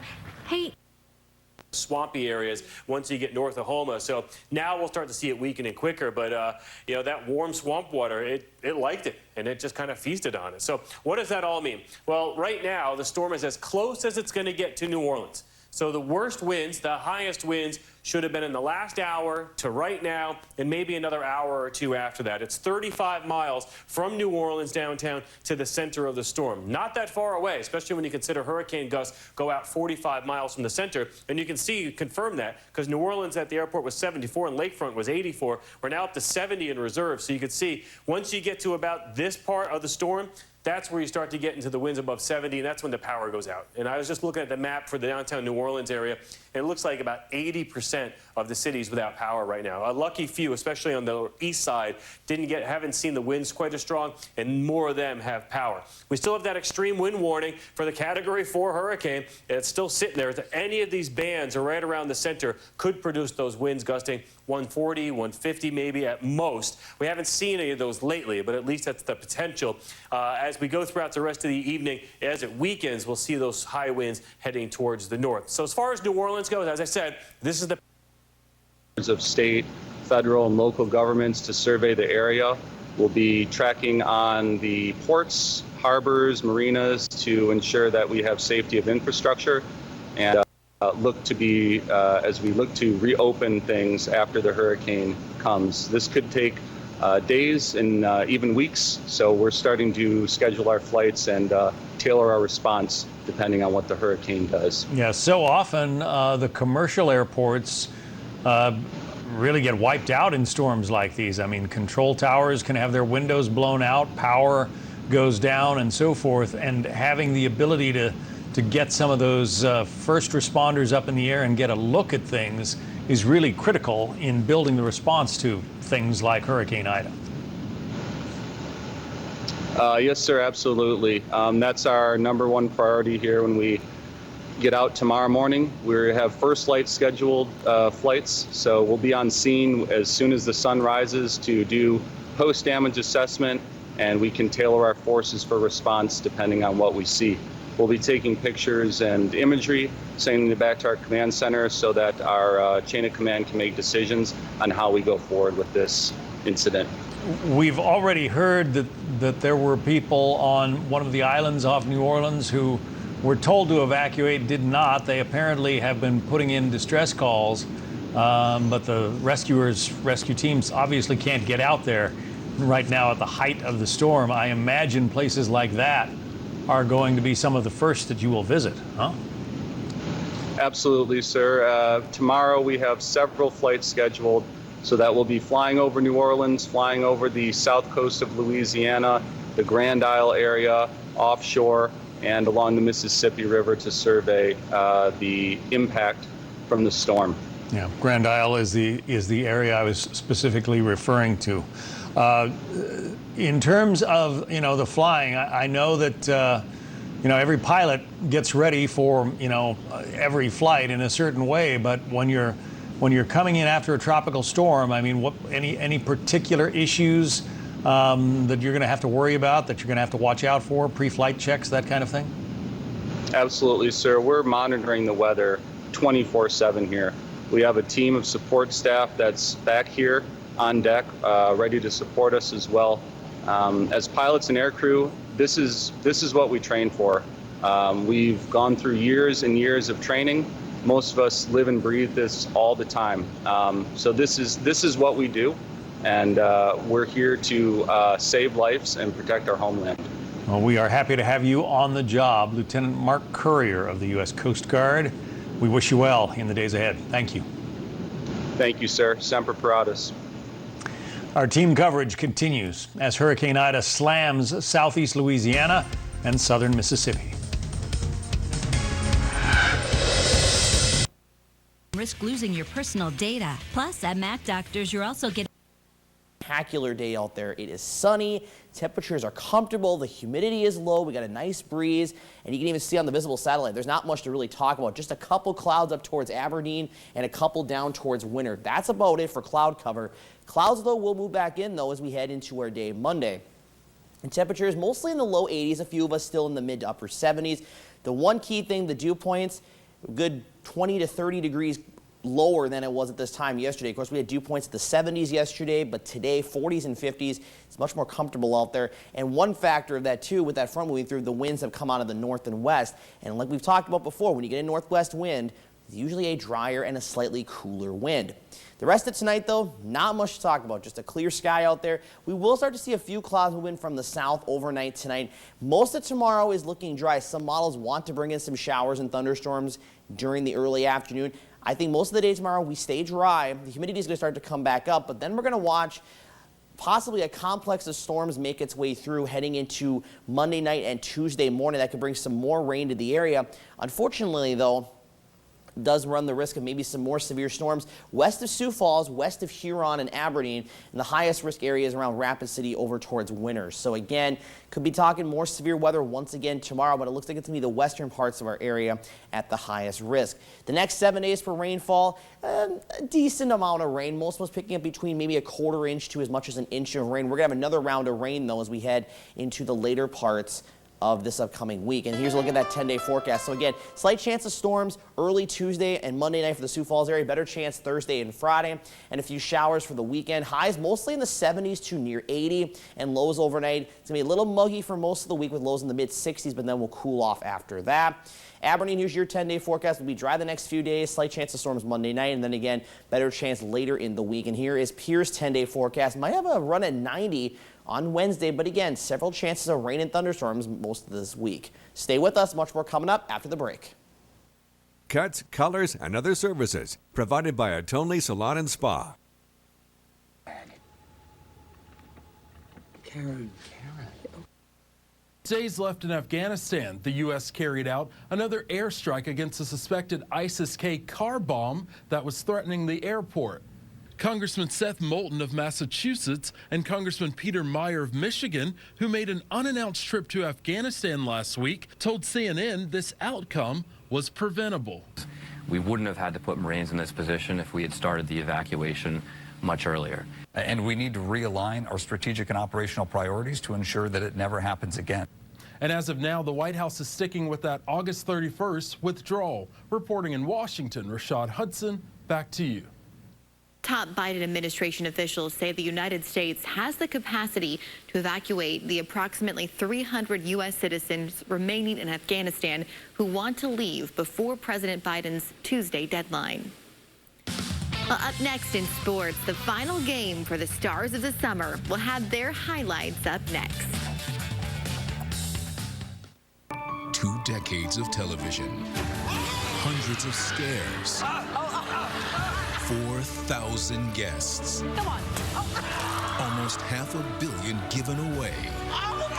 Countless lives changed. We want to give each one of you a scholarship. And one thankful host. You've changed my life. Ellen's farewell season starts September 13th. Weekdays at 3 on KELOLAND TV. Shop the lowest prices of the season now and save during Jack's Camper's huge summer closeout. Is fine. Something's going down.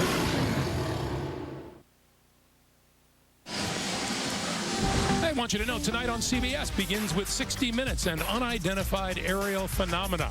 That's followed by a new episode of Big Brother, plus The Equalizer.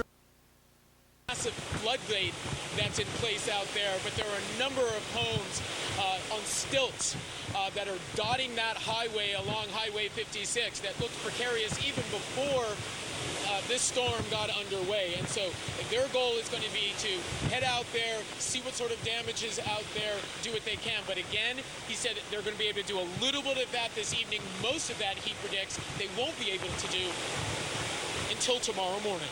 Jim? All right, Jason Carroll, you stay safe. It's going to be a long night for Jason and his crew. We appreciate those updates all day long.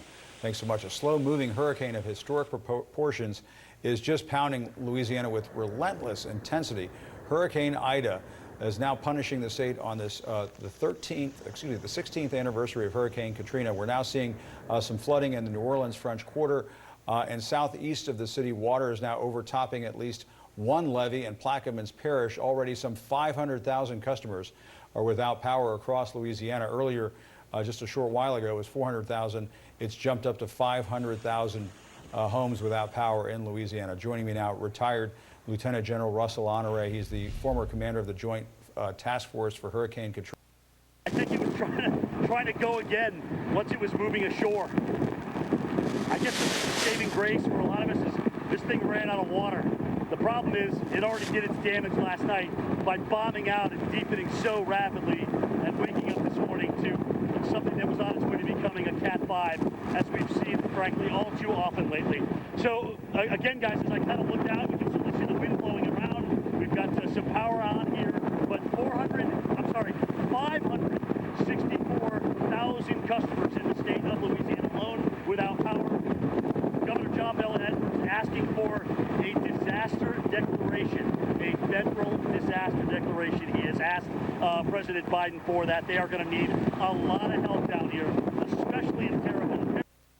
When that rips down, and we are sure it will in the coming minutes and hours, it could be a killer. But again, the only folks we've really seen on the street for about the last hour are police officers and some energy trucks. Hundreds of thousands of people are expected to be without power, possibly up for 3 weeks. We are... Oh my gosh. So every year, it's almost like an eerie feeling of trying to erase something from the past and hoping that you can move on from it. So today's no other day except today. It's actually happening.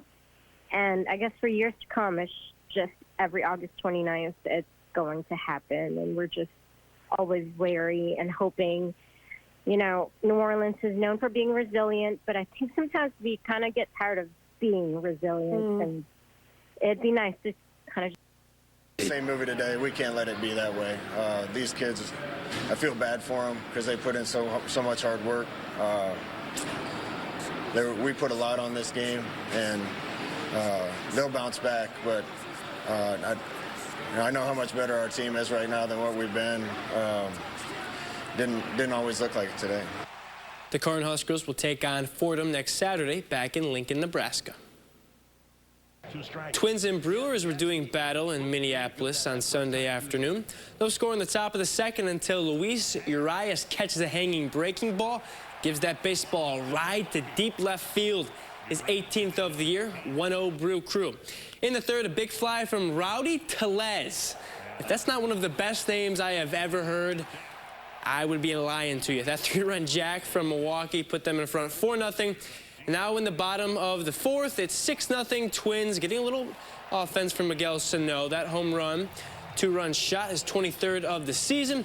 But the Twins offense unable to get anything else going as they fall 6-2 against Milwaukee. That's your Sunday afternoon look at sports. Thanks, Tanner. Still to come, we'll look ahead to what we have planned for you later tonight on KELO Weekend News. The latest news headline. Now, and take it. One that's been paved and someone who manages a business. What are you looking ahead to in the days and weeks? What is it you're bracing for?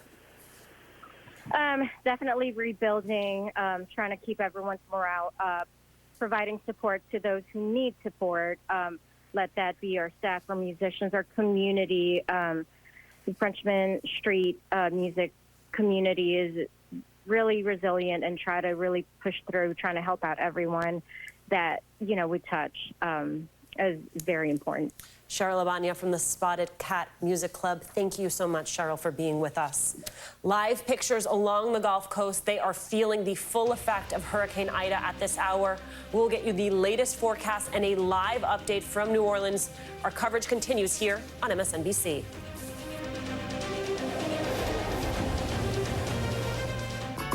Finding new. This old toilet won't quit. It's fine, though.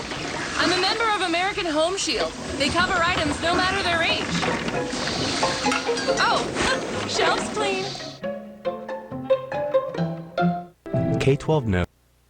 Oh yeah, take the kids to school. You have children. For anything today. Dream career with a company that cares about you and discover the magic at Dakota Sioux Casino. Make your mark where the magic happens and apply on our website today. Mayor Tenhaken now issuing a state of emergency. Cases of COVID-19 continue spreading across South Dakota. It was a day I never thought would ever happen in the United States of America.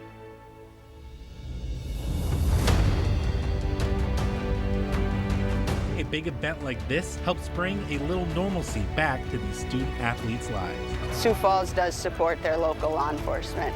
South Dakota leads the nation when it comes to travel and tourism recovery. The Guardsmen are excited to be back.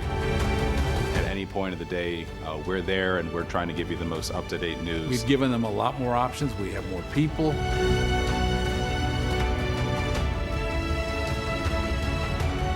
What's happening right now and what's coming down the road that might not be on the viewer's radar? That's our job and that's our responsibility.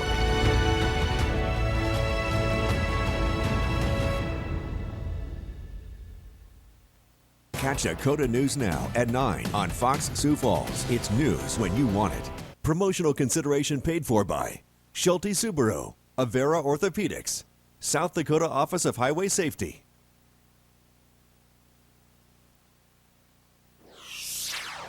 Well, let's take a look at those evening planners for this Sunday, and it is going to be a very nice one in Sioux Falls. Clear skies. It will be a little cool tomorrow morning, but very comfortable at temperatures right around that 59-degree mark at 7 a.m. In Aberdeen, we'll actually drop down into the low 50s by tomorrow. For par. Oh, it's the confidence of somebody who had a real rocking chair afternoon and didn't do much of anything today. Head versus last night. Absolutely, and hopefully we can avoid some of that severe weather moving forward this week. I'm hoping so too. Exactly. Thanks for joining us tonight. America's Funniest Home Videos is next here. Dakota News Now returns at 9 p.m. on Fox.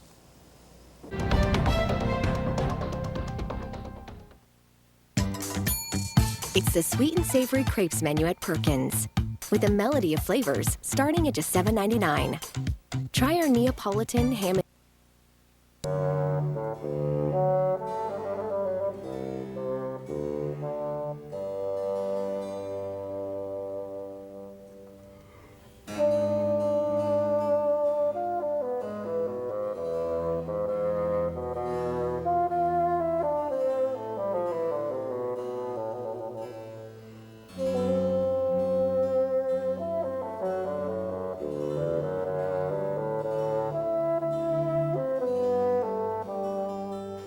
Spots. And in Sioux Falls, the reports varied from about 3 1/3 inches at the airport to as much as 6 to 7 inches in town, in other parts of town.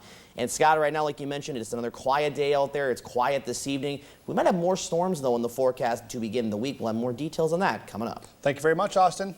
If you drew up the worst possible path for a hurricane in Louisiana, It would be something very, very close to what we're seeing. That was how the Louisiana governor described Hurricane Ida in a press conference earlier today. Governor John Bel Edwards said Ida was much stronger than a regular storm.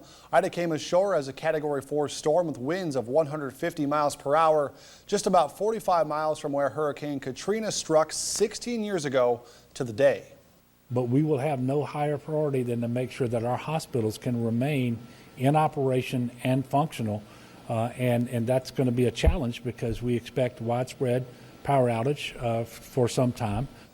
Officials noted Ida's quick upgrade to a massive hurricane left no time to organize mandatory evacuations for all areas expected to be impacted by the storm. Instead, residents like those in New Orleans were urged to leave voluntarily. One man is dead and another injured after a UTV crash east of Millbank. It happened early this morning when the driver of the vehicle lost control while making a turn. The UTV rolled into the ditch and the two men were thrown off. One man died at the scene, the other suffered minor injuries. The names of those involved have not yet been released. The Sioux Falls Full Marathon was canceled today because of yesterday's storms, which caused flooding along the route. However, the half marathon, that did happen, and the event kicked off at 7 o'clock this morning. Cordell Wright was there to get the inspiring story of a 75-year-old man who took on the challenge. Less than a year ago, 75-year-old Preston Vermeer couldn't even run a mile, and today he set out with the mission of running more than 13. Preston has run in several marathons over the years, but around the age of 72, he really began to slow down. He says once he did that, his blood pressure rose drastically and his weight increased to almost 250 pounds. At his age, in order to get back into shape, he knew he would need some help. So he found a team at Sanford who helped him prepare to reach his goal of running this half marathon. He has been training hard since January 1st, and today he accomplished his goal and finished the race. Preston hopes that his story can help inspire others. Let's go, Grandpa! You know, if your blood pressure is getting up around 140, you're looking for trouble. And just focus on getting better and changing your lifestyle. I literally had to change my lifestyle on January 1. Preston finished the half marathon with an impressive time just ahead of 2 hours and 45 minutes. In Sioux Falls, Cordell Wright, Dakota News Now. A fundraiser was held in Sioux Falls today to help a Sioux Falls resident involved in a fatal crash. That story still to come. And while tonight is much calmer out there, the unsettled weather pattern is set to return this week. We'll have more details on that coming up. Cuts, colors, and other services provided by Atonley Salon and Spa.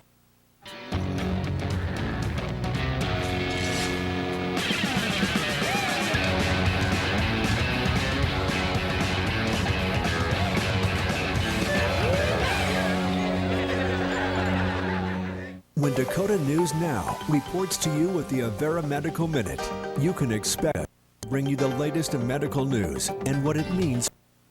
What is your biggest fear when you wake up in the morning and it's daylight about what you're going to see with the damage?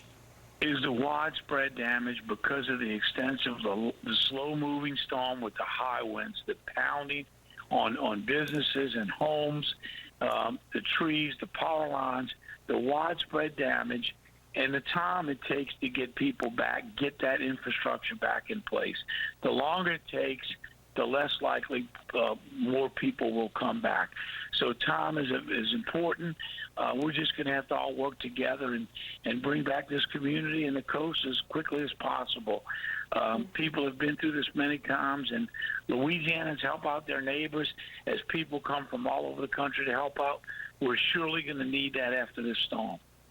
There's been a lot of comparisons to Katrina, as you've been discussing, because also today is the 16-year anniversary of Katrina. Fortunately, the levees are holding at last check around New Orleans, which is certainly helping the situation. But what is also different this time around is, of course, the pandemic. The state's medical system was already struggling under the weight of the COVID crisis, with many hospitals at or near capacity. How have things held up?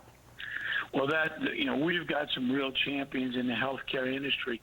Many of them took their mattresses to the hospitals because they knew it was a long haul, and bunkered in the hospitals to take care of those sick people.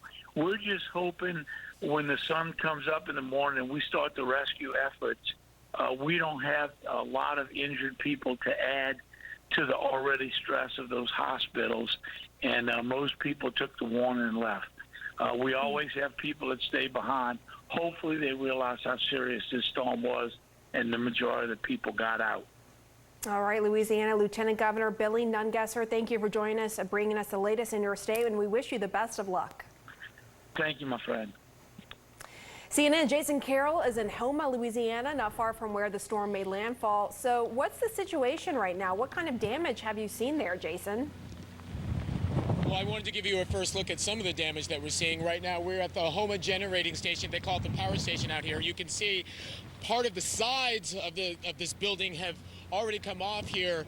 Part of the roof has come off as well. The reason why we know that is, Pamela, we spoke to some of the workers who were here during the worst of Ida. They decided it was no longer safe for them to be here, seeing that part of the building, side of the building was coming off, so they made their way to the Civic Center, which is just about a half mile from where we are, where we were doing live reports before. So they hunkered down there, but then once they got there, part of the roof, there are two buildings there, part of the roof on both of those buildings started to give way as well.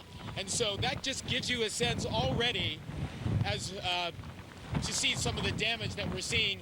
Even at this point, we've only been able to do a cursory tour because it's now dark, because of the high winds that we're still experiencing here, and because the streets are blocked. So we were only able to do a cursory tour, but we saw several buildings that were damaged already from Hurricane Ida. When you think of Houma, think about this.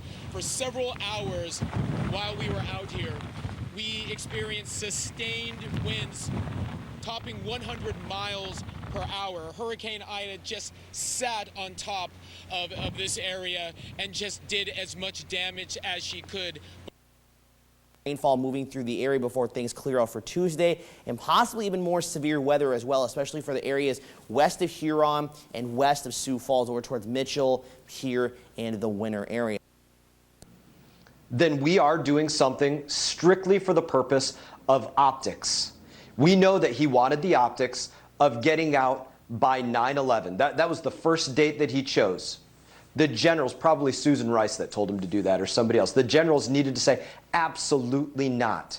I will not put our men and women at risk just because you want to have a 9/11 celebration and have your name across the newspapers and the right headlines. That did not meet any strategic objective of eliminating terrorists, of making America safer, of making Europe or the Middle East safer, of anything that you could say that would be a worthy accomplishment to reach. And I think this is a good time to say something as we speak about the generals, as we speak about the president, to say something directly to our troops. And I've said this to some of them already. I said it to Vietnam veterans and veterans of the War on Terror. And it also goes to optics. Vietnam was not lost because of those that trudged selflessly through the jungles and rice paddies in Vietnam. It was lost because of Pennsylvania Avenue. And Afghanistan was not lost because of those that I stood shoulder to shoulder with, that went over those mountains, that fell off of cliffs, that took incoming mortar and sniper rounds. It wasn't lost because of them. It was lost because of Pennsylvania Avenue. Well said. And as I said the other day, what was the White House concerned about? Politico. White House to media, we want our props on Afghanistan. Let me say this to the White House. You will be condemned for all time for what you did in Afghanistan. I'll be right back.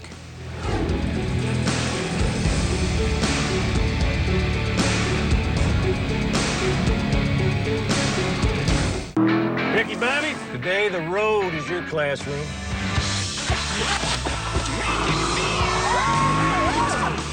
Time for your extracurriculars. Vámonos, amigos.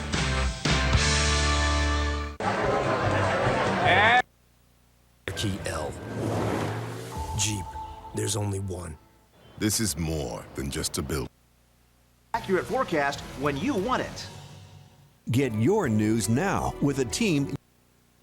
This isn't just these communities trying to get through the brunt of this storm. It's the rainfall as the storm continues to push north and the rainfall continues to fall. It's going to be flooding in the next day or two that is going to cause perhaps the most damage. And in several communities that we were in today, many people said they were planning on riding out the initial impact of the storm in their homes, but they were also packing up their belongings, so as soon as the storm passed, they were going to be ready to escape from the area because they're anticipating those floodwaters coming back and draining out toward the Gulf of Mexico. So this isn't just an event that is going to be over here in the next couple of hours. They're going to be dealing with it for several more days. Pamela? That is such an important point, Ed. We still don't know what the ripple effect will be from Hurricane Ida. There is still so much unknown right now, including the extent of the damage there. A lot of people we've spoken with tonight are nervous about waking up in the morning, what they're going to see, and then what lies ahead in the days ahead, as you just pointed out there. Ed Lavandera, thank you. And we do want to update our viewers. We just learned that Ida is now a Category 2 storm with sustained winds currently 110 miles per hour. But just to put this in perspective, Ida made landfall around 10 this morning, and it's highly unusual for it to move so slowly and to be downgraded so slowly. It has been packing a powerful punch ever since it hit landfall there in Louisiana. And as Ed just brought you the latest there, folks in Louisiana are not out of the woods yet, depending on where they are. And it will need a lot of help recovering from this storm. And the Red Cross is standing by to lend a hand. We're going to have an update on how they're getting ready up next.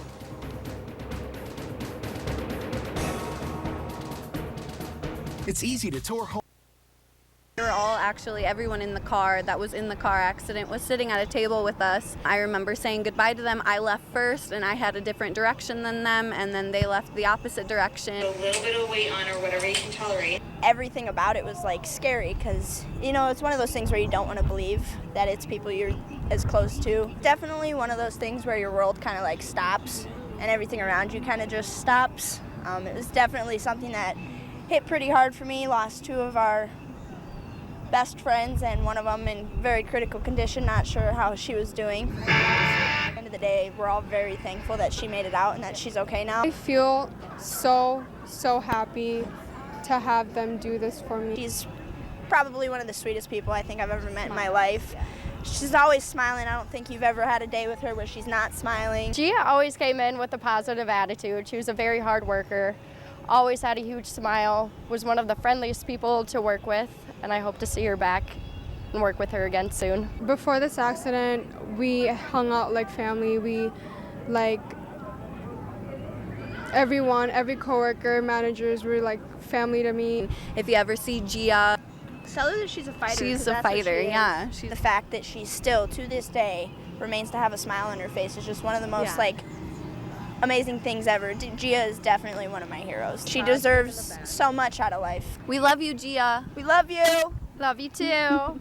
Come back soon. Yes. So happy that Gia is recovering well, and wish her the best in the rest of her recovery. Well, stick with us. Sports is next with Zach Borg. At Culver's, we never tire of crafting fresh frozen custard right in our restaurants. As soon as I'm like, who wants Culver's custard? The kids are already running out the door. Hello, everybody. Here's your... We are in quite a situation here, but it seems to me, unless we use overwhelming military force, we're going to scatter out of there as fast as we can, and we're going to leave God knows how many American citizens and allies behind. What do we do? Mark, the choice has to be making the commitment that we will choose the right strategic objective, and that has to be several things. Every American, no man left behind, no woman left behind, every single American. And President Biden, he's looking at several different red lines. Unfortunately, we have a president that's allowing himself to be given a red line by a terrorist organization that should not be followed whatsoever. But he's given them red line as well. Any interruption whatsoever of our operations will be met with a strict response, with a serious response. We haven't seen that out of him yet to this point. He needs to stand up to that red line and act like an American, and even more so, an American president.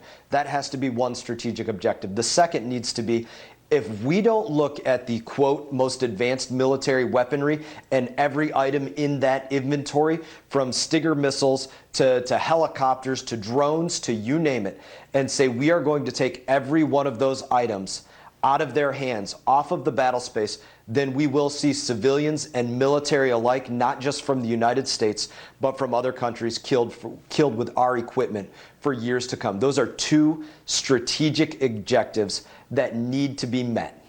And do you can actually increase the amount of rainfall in these storms by about 5 to 10% of that is due to climate change. And what that means is that a storm is raining about 5% more than it would have if it's not for climate change. And of course, each year is different. We'll have to look back at this storm after it's kind of done. But there is growing evidence that hurricanes like this are increasing their heavy precipitation amounts, not just in the accumulated amount throughout the lifetime of the storm, but also in the hourly rainfall rates, these extreme rainfall rates that we can see. And on recent storms, this has ranged anywhere from kind of 5%. In some cases, looking back at Hurricane Harvey from a few years ago, approaching 20% increases in rainfall. And Professor, that seems to be at the crux of one of the long-term issues with how we deal with climate change and severe weather. I mean, part of what I remember from growing up in Florida is trying to secure our homes from strong winds, right? Having tie downs on the roof, making sure that wind could not get underneath the roof and literally blow the roof off. But now, from what you're describing in terms of the intensity of the rain, it feels like just being able to keep the ground underneath us with rising waters changes the game in terms of our ability to live and how we live with rising water. Yeah, I mean, these storms, hurricanes, when they make landfall, are particularly damaging from a water standpoint, because in addition to the surge, what we've been talking a lot about today, you also have this additional amounts of rainfall that come from the storm itself. But oftentimes these impacts from the rain can last for days, because as the storm continues to rain, as it moves inland, oftentimes this water can, of course, rush into the rivers and in some cases flood areas even a few days after the storm. So this is something that we need to continue to watch. And Professor, before I let you go, what are you expecting for the rest of this hurricane season? As I look out right now, the tropics are quite active. You've got Tropical Depression 10 that has formed. We've got Tropical Storm Julian. There's another system that seems to have a mild chance of forming off the coast of North Carolina. So it looks like this season is going to remain rather busy. Well, yeah, I mean, we're in the middle of the hurricane season now, so we've got a few more weeks until we're actually at the statistical peak of hurricane season in terms of activity. And so, we've got to keep our eye out in the tropics in the sense that it's possible that there'll be more storms this week, and we need to keep an eye on that, because the season is just really kind of getting into its main kind of most active month in September. Professor Kevin Reed of Stony Brook University. Professor, thanks very much. Thank you. Let's get to meteorologist Janessa Webb now with the latest on this storm. And Janessa, it has been downgraded in category somewhat. Is that right? Yeah, Joshua, now a Cat 2 hurricane, but the impacts, they are still the same. I do want to touch on what you were just talking about, but the climate change and the storm system. Now, Ida has already made 2 landfalls. We saw the topography, the land movement of this did not budge this system. It continued really to maintain its force, and then as it went into the central Gulf, it had that good water that allowed it to really get energized. It acted like octane fuel, and that's really what allowed this system. So we are seeing portions of the bayou, Louisiana, southeast Louisiana, continuing to go below sea level. And so this is allowing this storm system going over land right now still to really rev up. Now we are seeing it downgraded. The reason for that, you can see the eye is starting to lose its force, but the dirty side, that's the east side of this system, is still dropping a ton of rain. LaPlace Parish of Louisiana already seeing about 5 inches of rain in the last hour, and even New Orleans really getting lucky because the storm system is now running parallel. I do think the western side of the storm is going to get lucky even as well for Baton Rouge. They'll deal with a little bit more power outages, but the rain is going to stay on the east side. Look at the track right now, 40 miles east-southeast of Baton Rouge, Louisiana. Sustained winds, they're still very gusty. gusty up to 110 miles per hour, but still dealing with that slow movement. Now we'll continue to see that north and east track. By tomorrow morning, this will be downgraded to a Cat 1, but still that tropical moisture is going to be in place as it goes through Memphis, Nashville, dumping at least 5 to 10 inches of rain. And this is a powerful system as it makes its way even in the mid-Atlantic Northeast. This is going to cause a problem for the next week. Look at some of these rainfall totals, Jonathan. We're talking about still at least 5 to 10 inches. The story, it just does not stop in Louisiana, parts of the Deep South. This will be a continuous story all the way through Thursday afternoon. Jonathan? Thank you, Janessa. Meteorologist Janessa Webb with the latest update as the storm has been downgraded to a Category 2 hurricane. Much more to come when we come back. We have an array of updates on the impact of the storm on New Orleans. A perfect time to talk to the man who was in charge of relief efforts 16 years ago when the levees broke there. Are they strong enough this time to protect the city from Hurricane Ida? You are not to come out until you receive more information from the city of New Orleans.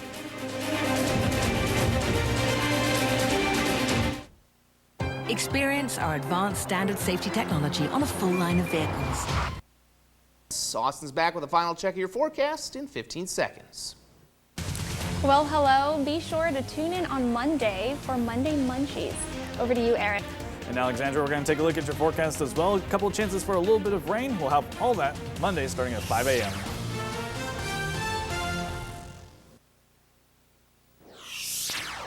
Well, it's going to be a very comfortable night out there, a night to open up those windows and let that fresh air in. Lows falling back into the 50s to near 60. Highs tomorrow really on either side of 80 degrees, which is about where we should be at this time of the year. Pierre has a chance of a few afternoon showers and thunderstorms, evening chances for everybody else. And then very quickly looking at that 10-day forecast, we still have several more chances of rain. Hands with Allstate. Click or call for a lower auto. The course is hair. To prove it, I'm going to do something I never do. At bestwestern.com. Gourmet restaurants. Sandals has created endless open spaces.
Promotional consideration paid for by Schulte Subaru, Avera Orthopedics, South Dakota Office of Highway Safety. It's like waves. It's the waves of rain that's going across, and the trees, you can see the gusty nature. If you just kind of focus the tops of the trees, you see how the wind is just pulling and tugging and pushing the trees here. And again, getting close to 1 million customers now without power in Louisiana. So this, of course, now that it is dark and the storm is coming on shore, there's a lot going on that we simply just don't know about at this time.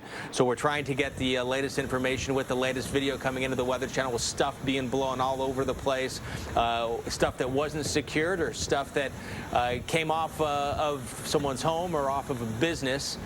The flying debris, a concern. Of course, you can see a lot of the power lines as well, swaying in the wind, power lines coming down and power going out, of course. Now, as it gets. I've covered tropical systems for upwards of 20 years now, looking at them every single season, and I don't think I've seen one that has maintained the intensity this system has over 9 hours now from the official landfall, still just 1 mile per hour shy of what would be considered a Category 3 or a major hurricane. That's 111 miles per hour. Latest advisory brings this down to 110 with 9 hours over land. And closest approach here in the last hour, just 30 miles west of New Orleans, clocked a wind gust across New Orleans up to 90 miles per hour. That speaks to the ferocity of the storm system and the intensity still in place as it traverses over land. Of course, the bayou, the waterways, the land across this region conducive to allow storms to maintain that intensity.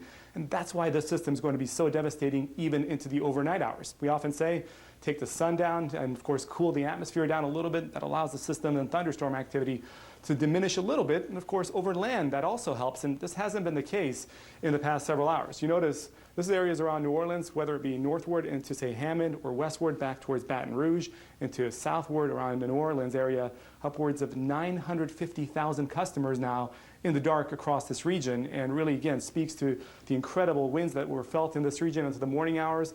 At landfall, wind gusts observed to 150+ miles per hour. Pamela, it only takes about a 60 to 70 mile per hour gust to bring down trees, especially if the soil is saturated. And what a lot of people are not keeping in mind, in New Orleans, we've had the second wettest year on record prior to Ida making landfall this morning. Over 60 inches has already fallen in the first 9 months, 8 months or so of the year here. So it really speaks to how wet it's been. And of course, once the system passes through, this will put 2021 in the wettest all time with all that moisture already in the soil. We know not only flash flooding is going to be an issue into the overnight hours, but also significant damage. And when you're speaking of winds of this magnitude at landfall, the National Hurricane Center often says this area will be uninhabitable for a period of weeks to months. So we know with that damage in place, that certainly has already taken place along that southern coast of Louisiana. And you take a look at the multiplier effect, people often think a category increase from, say, a 1 to a 2 is a linear increase. You're only seeing a 1 category increase, but the damage impacts are actually logarithmic. So you're about a 10%, 10x increase there in the damage impacts, and you bring the winds up to 150 miles per hour, as Ida had a peak intensity at landfall. That's 256 times more damage than a Category 1 at landfall. So again, speaks to the historic nature of the storm system, not only at intensity but the landfall. New Orleans, of course, and Louisiana, I should say, has now had back-to-back years with 150 mile per hour landfalls. Laura did so back in 2020, and now the only state in U.S. history to see back-to-back hurricane seasons with 150 mile per hour storms making landfall in that state. So certainly hearts and prayers go out to our friends here across the state, and you'll notice widespread coverage. Areas indicated in red here with flood warnings that are in place, whether it's in New Orleans itself, points just to the west, and points just to the south, even into Houma at this hour, seeing flood warnings, which means flooding is imminent or occurring. With the amount of rain that has come down on top of what has been the wettest year on record around this region, among the wettest years on record, this is going to be a major story into the overnight hours with the amount of water that's going to be running across this region and flash floods that are taking place. Pamela? All right, Pedram Javaheri, I should say, thank you so much for bringing us the latest there on Hurricane Ida. And for residents who didn't evacuate, Louisiana's governor says it could be, quote, days, perhaps even weeks before help arrives. My next guest, Thomas Bourne, heeded warnings and did evacuate his home in Houma. The house features a lot of hardwood floors that are new wood floors. But assistance with the bag of cement and spraying. Like 3 pretty terrible options. And then what are our avenues to make something happen here? These are real questions. You know, it should be noted whether he's certainly now suffering from whether it's old age or dementia. It's a very clear change in Joe Biden from even a few years ago. But let's not forget, you know, a few years ago, I've heard stories of Barack Obama not